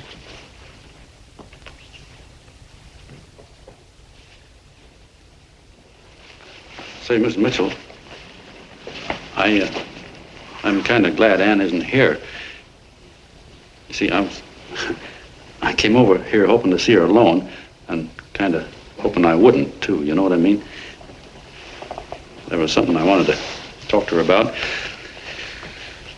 But, well, it'll wait, I guess. Good night. Good night, John. Say, look, Mrs. Mitchell, have you ever been married? Oh, I'm sure you have. Gosh, that's pretty silly. I guess you must think I'm kind of batty. Well, I guess I'd better be going at that. John, my husband said, I love you. Will you marry me? You did? What happened? I married him. Well, yeah, that's what I mean, see? It was easy as all that, huh? Uh-huh.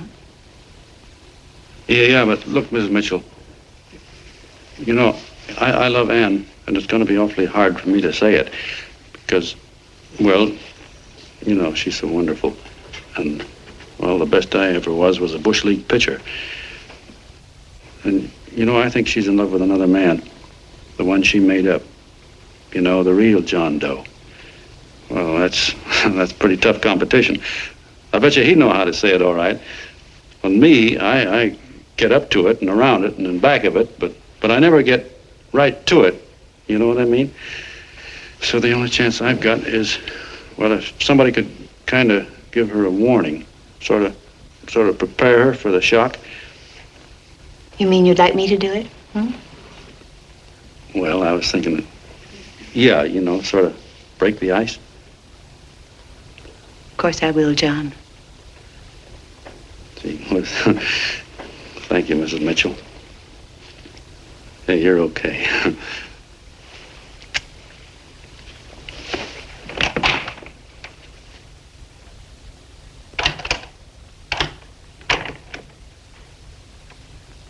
This John Doe meeting is going to be one of the biggest things that ever happened. Why, they're coming from all over. Trains, boxcars, wagons. Look out! Hello, bodyguards. Hey, had your dinner yet? No, Jim. Oh, that's all right. Well, look, no, go ahead and have your dinner. Wait a minute, John.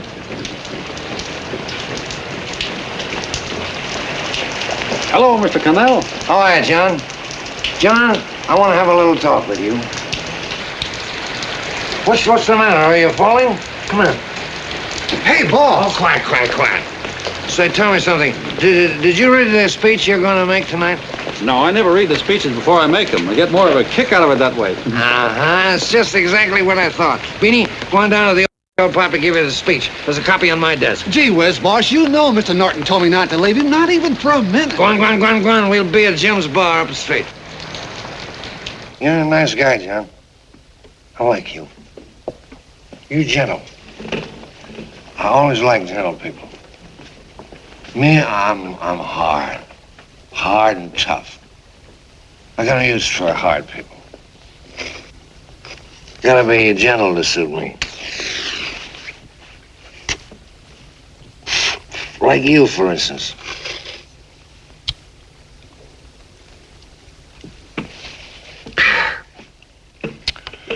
Yep, I'm hard. But you want to know something? I've got a weakness. Never guess that, would you? Well, I have.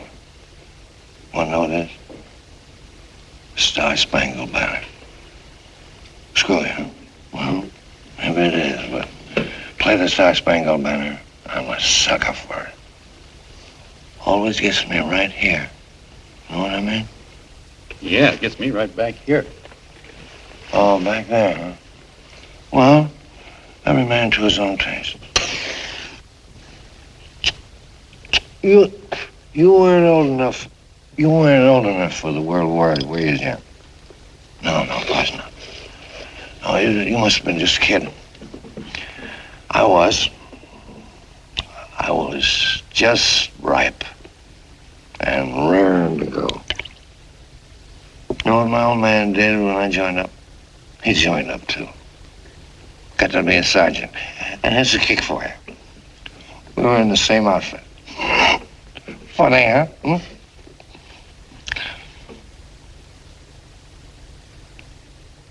He was killed, John. I saw him get it. I was right there, and I saw it with my own eyes.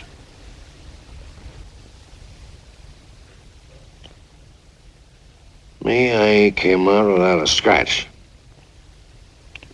That is, excepting my ulcers.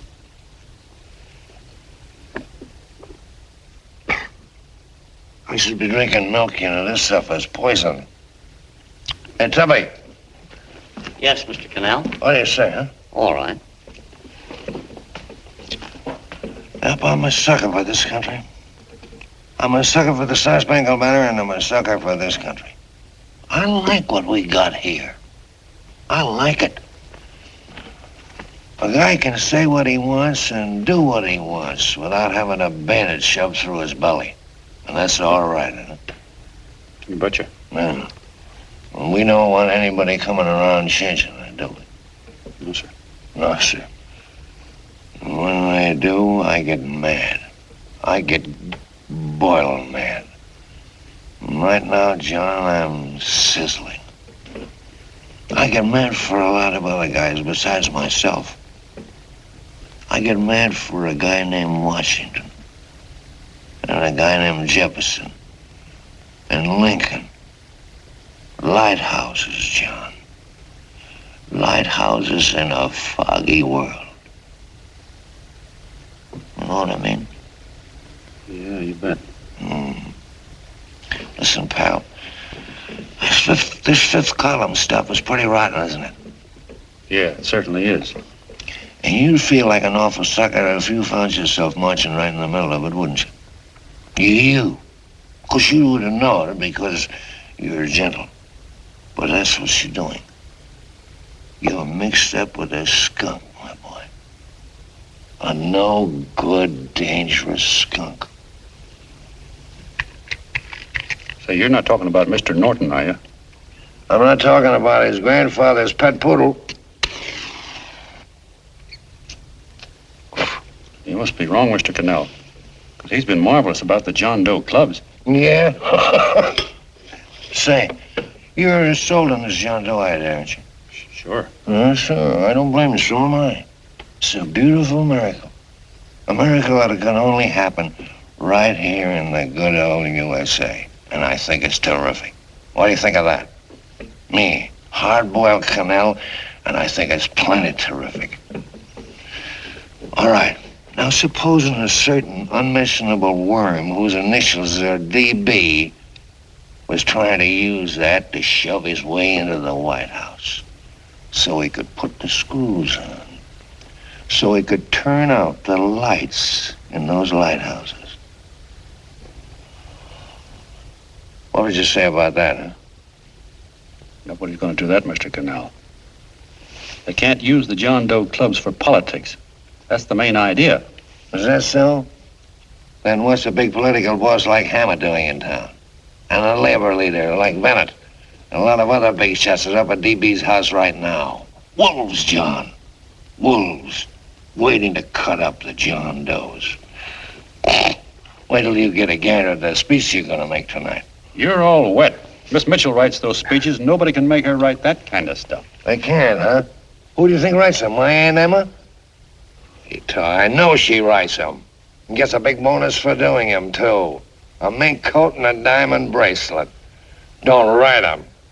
Why, that gold-grabbing dame would double-cross her own mother for a handful of Chinese yen. Cut up. If you weren't drunk, I'd... Hey, boss. Here's the speech, boss. Hey. Go on and read it, John, and then start sucking. Hey, wait a minute, Mr. Doe. Tubby? Yes, sir. Better bring me a glass of milk. I'm smoking too much. Yes, Charlie? Got everything all set? Fine. John Doe been taken care of? Good. How many people do you think will be there? 15,000? Oh, my, that's fine. Now, listen, Charlie. As soon as John Doe stops talking about me, I want you to start that demonstration. And make it a big one, you understand? Don't worry about that, DB. My boys are there. They'll take care of it. What? Yes, I'll be there 15 minutes after I get your call. Why, Mr. Doe. Where are they? In the dining room, sir.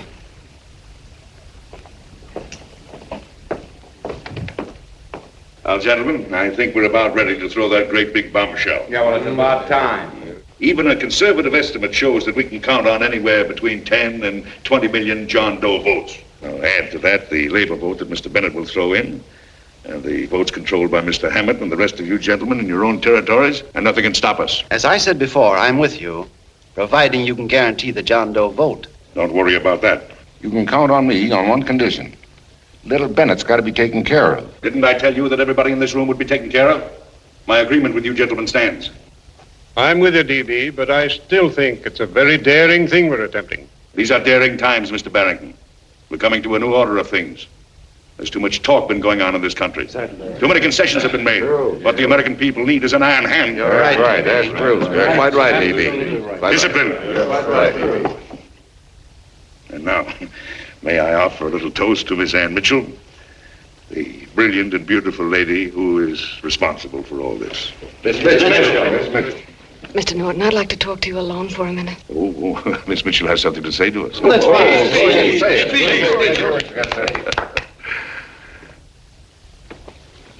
Hello.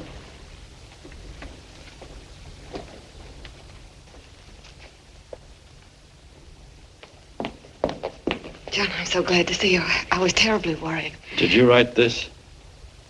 Yes, I did, John, but I had no idea what was going on. You didn't. No. That's a swell bracelet you're wearing. John, why aren't you at the convention?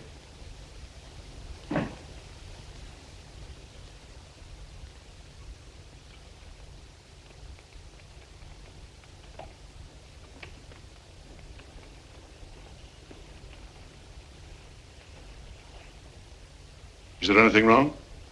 No, nothing's wrong. Everything's fine. So there's going to be a new order of things, huh? Everybody's going to cut himself a nice fat slice of the John Does, eh? You forgot one detail, Mr. Big Shot. You forgot me, the prize stooge of the world.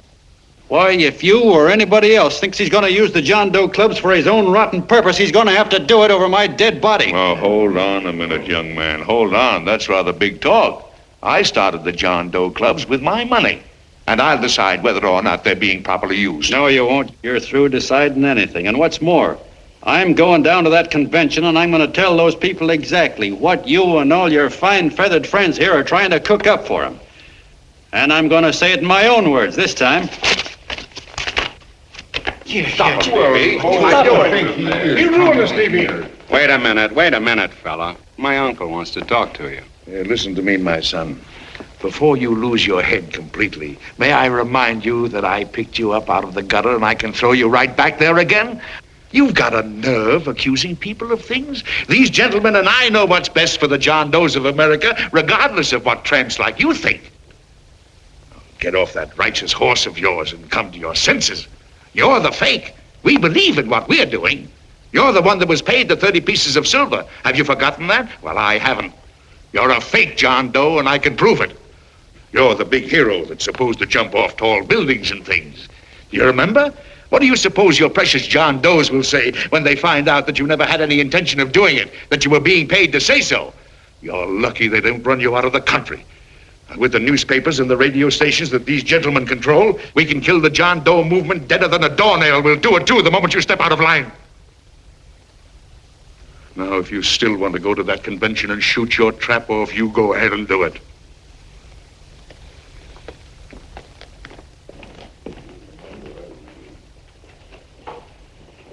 You mean to tell me you'd try to kill the John Doe movement if you can't use it to get what you want? You bet your bottom dollar we would.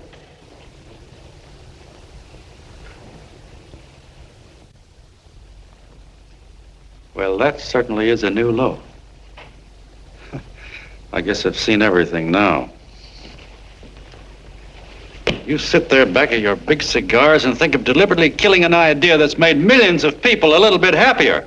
An idea that's brought thousands of them here from all over the country, by bus and by freight and jalopies and on foot, so they could pass on to each other their own simple little experiences. Why, look, I'm just a mug and I know it, but I'm beginning to understand a lot of things. Why, your type's as old as history. If you can't lay your dirty fingers on a decent idea and twist it and squeeze it and stuff it into your own pocket, you slap it down. Like dogs, if you can't eat something, you bury it.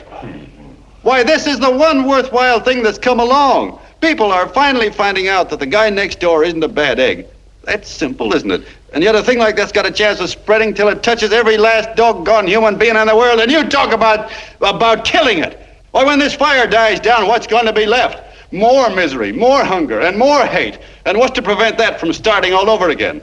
Nobody knows the answer to that one, and certainly not you with those slimy, bollocksed up theories you got.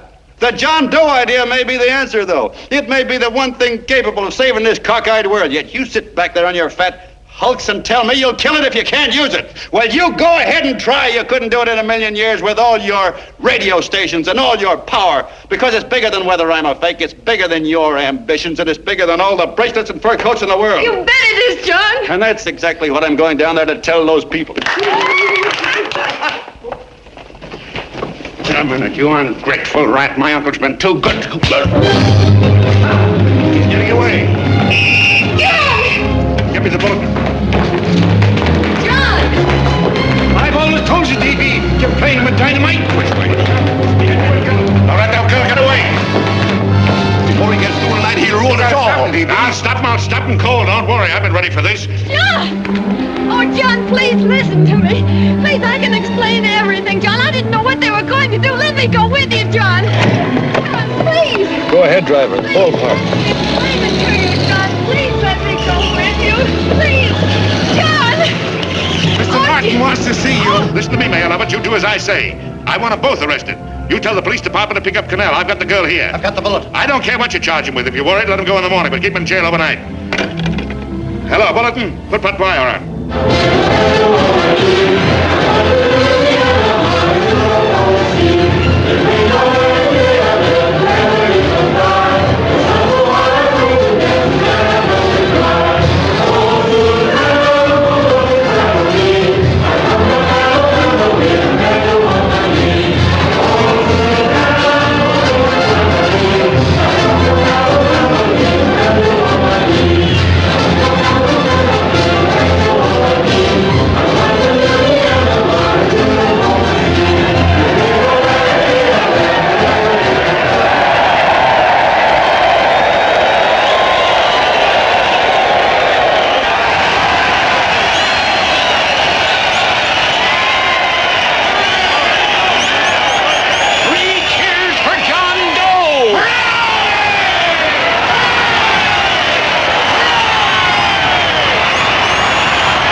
Ladies and gentlemen, let us have a moment of silent prayer for the John Does all over the world, many of whom are homeless and hungry. Rise, please. Everybody rise.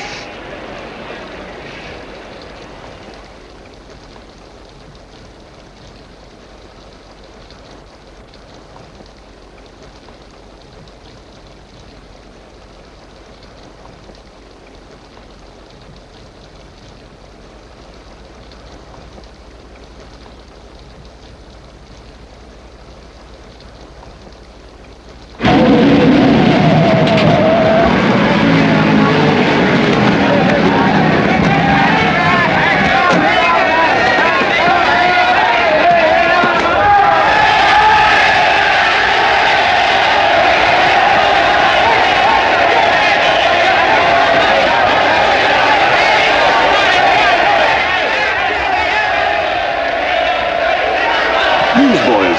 Hundreds of yelling newsboys are swarming into the park like locusts. They're yelling John Doe's a fake. Fake.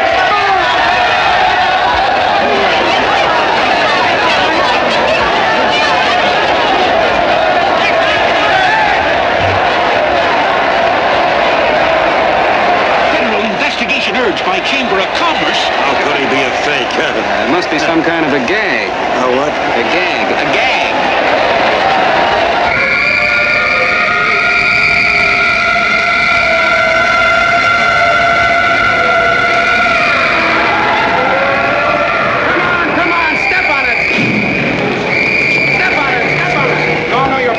now, so let's get going. Wait for the paper. Hey, miss, will you autograph my balloon?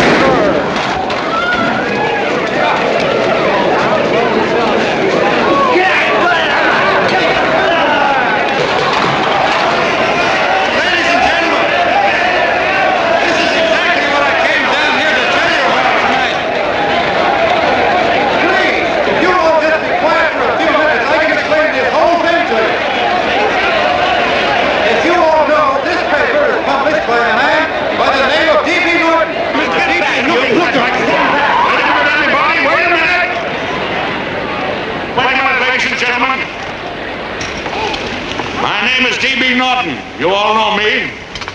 I accuse this man of being a faker. We've been taken for a lot of suckers, and I'm the biggest of the lot. I spent a fortune backing this man in what I believe to be a sincere and worthy cause, just as you all did.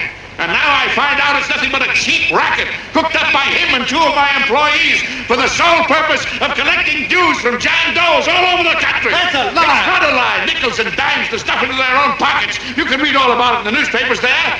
That's a lie. Listen, don't believe what... This man had no intention of jumping off the top of a building. He was paid to say so. Do you deny that? That's got nothing to do with it. Were you paid for it or weren't you? Yes, I was paid, but there happened... And what about the suicide note? You didn't write that either.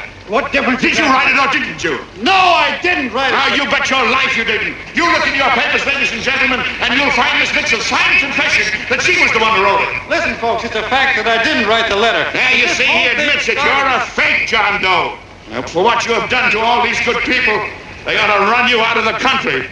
And I hope they do it.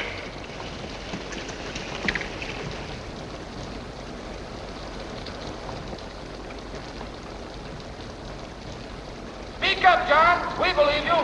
Please, listen, folks. Now that he's through shooting over his face, I've got a couple of things to tell you about. Come on, the rest of you get in here and riot. Break this crowd up. Come on. I'm sorry, folks, but we can't hear them anymore. Something's gone wrong with the loudspeakers. John Doe's a fake! Boo! They can't hear me. Boo! This thing's not working. Ladies and gentlemen.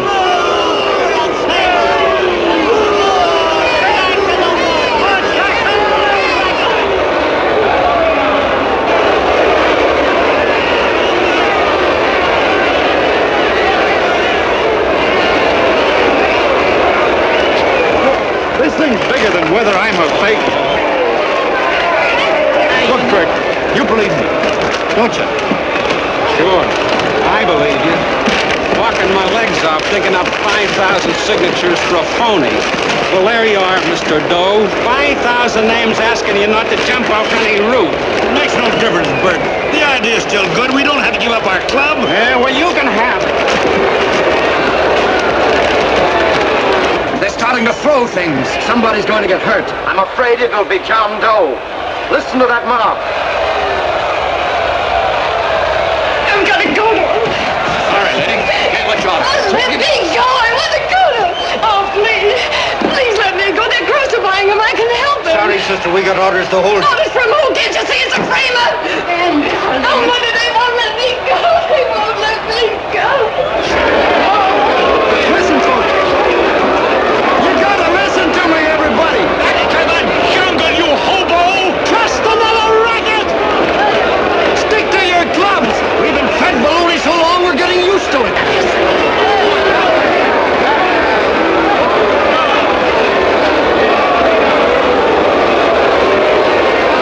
The idea is still good.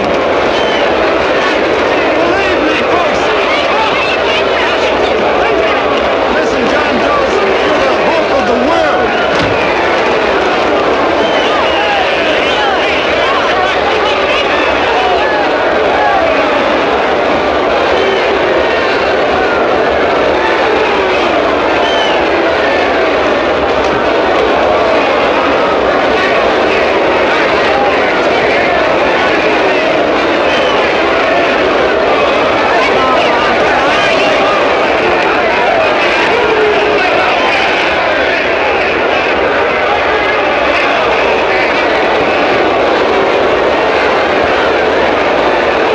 He's finally managed to get him out of the park. But if that boy isn't hurt, it'll be a miracle.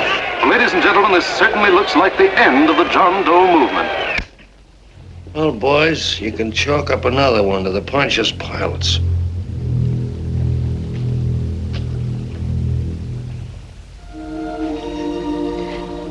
I should have been there. I could have helped him. He was so all alone. A lot of us are going to be mighty ashamed of ourselves after tonight. We certainly didn't give that man much of a chance.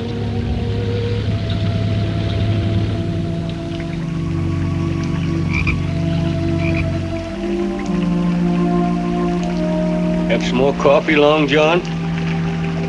No thanks, Carl.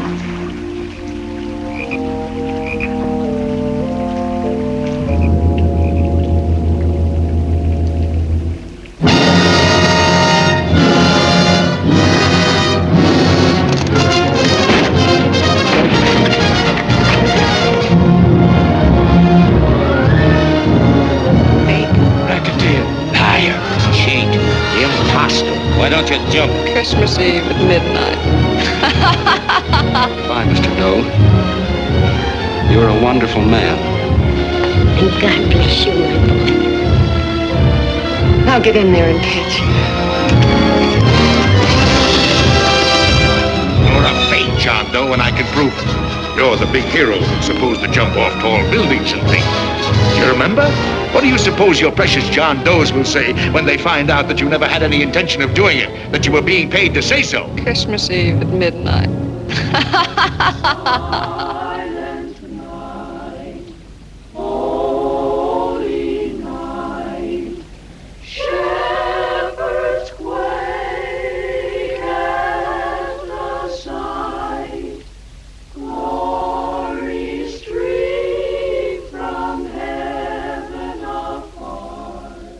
Merry Christmas, son. Merry Christmas.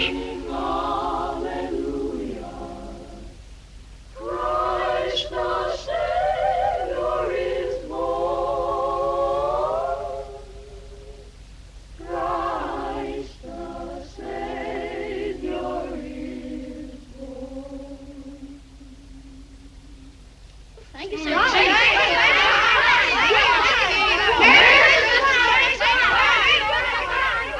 Who? John Doe. Is that screwball still around? Dame's been calling all day. Sure, I know. Yeah, at midnight, huh? Okay, lady. We'll have the place surrounded with nets. They're laughing at me.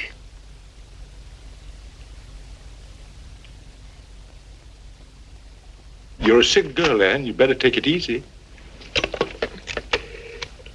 Whom are you calling now? You called that number not 10 minutes ago. Hello, Mr. Cannell. Have you seen him yet? Now listen, Ann, he can't possibly get in without our seeing him. I'm watching the side door and the colonel's out front, so stop worrying. Oh. Thank you.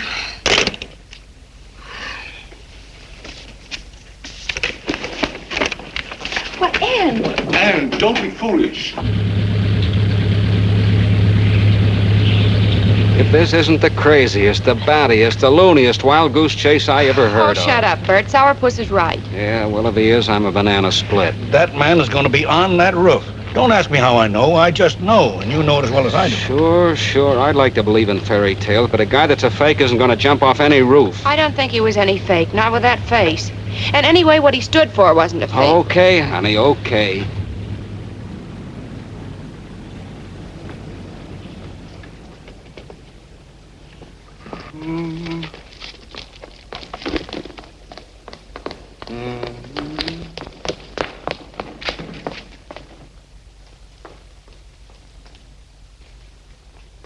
Elevators ain't running. Colonel, You shouldn't have got out of bed, miss. has he been here? No. Have you seen him? I ain't seen him for a week. Where's Cannell? He's watching the other door. Oh, gee, you're swell. Oh. No sense in going up there. I've been here for hours. He ain't here. Let me go, will you? Now that's crazy. It's 14 floors.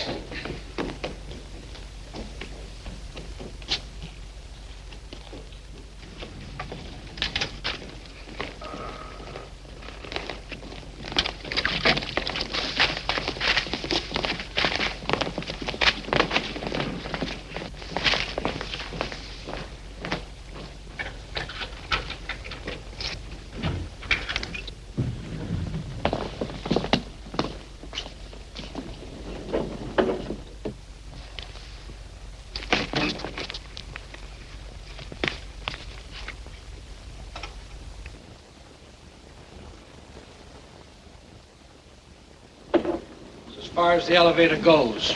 We gotta walk up to the tower.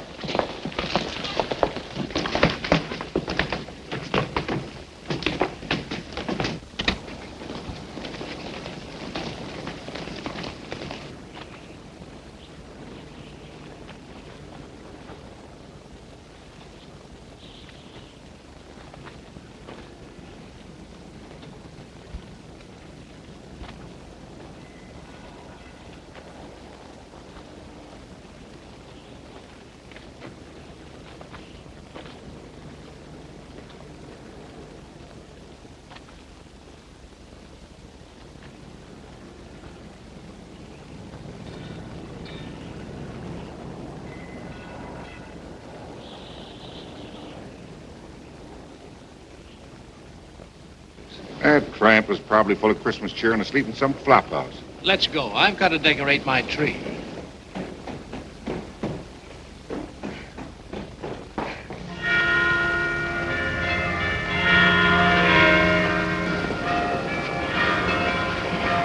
Well, I give up. I don't know what gave us the idea that we need attempt anything like this. I guess you're right. I'm afraid the joke's on us. Let's go. I hope nobody finds out we've been here.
I wouldn't do that if I were you, John.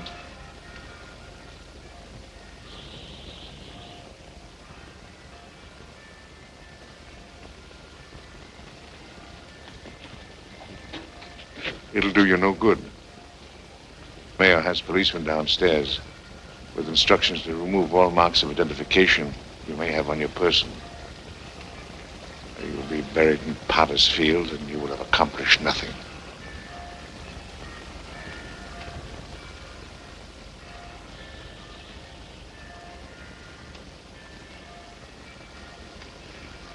I've taken care of that. I've already mailed a copy of this letter to Mr. Cannell. John, why don't you forget this foolishness? Stop right where you are, Mr. Norton, if you don't want to go overboard with me.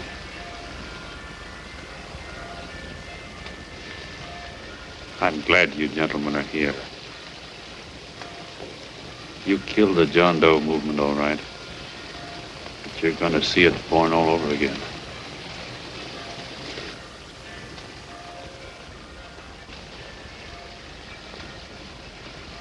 Now take a good look, Mr. Norton. John! John! Oh, John, no, I won't let you. I love you, darling. Oh, please. Please don't give up. We'll start all over again. Just you and I. It isn't too late. The John Doe movement isn't dead yet.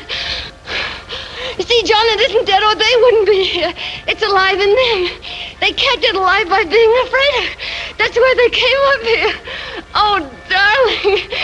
Sure, it should have been killed. It was dishonest. But we can start clean now. Just you and I. It'll grow, John, and it'll grow big because it'll be honest this time. Oh, John, if it's worth dying for, it's worth living for. Oh, please, John.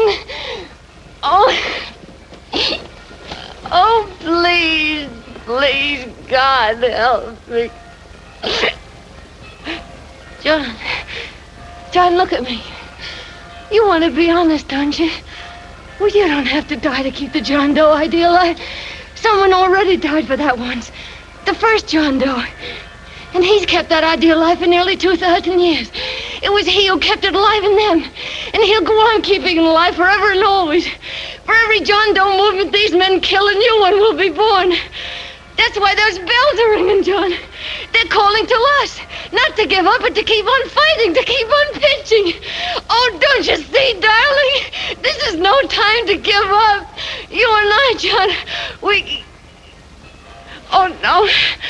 No, John. If you die, I want to die, too. Oh, I love you. Oh, John.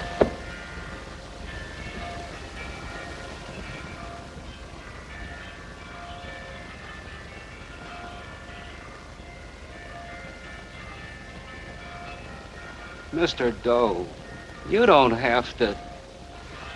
We're with you, Mr. Doe. We just lost our heads and acted like a mob. What Bert's trying to say is that we need you, Mr. Doe. There were a lot of us that didn't believe what that man said. We were going to start up our John Doe Club again, whether we saw you or not, weren't we, Bert? And there were a lot of others that were going to do the same thing. Well, Mr. Sourpuss even got a letter from his cousin in Toledo. I got it right here, Mr. Doe. Only it'd be a lot easier with you. Please.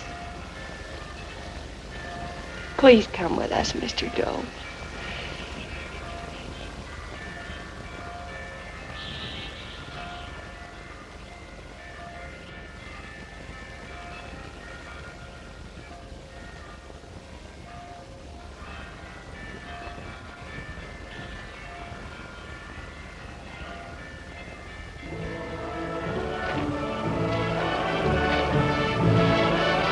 Long John. Mr. Doe. Here, we'll help you with her. She'll be all right. Mr. Doe, take her right down to the car. And right up. Look, we got a car right down to her. Lay on, Norton. The people. Try and lick that.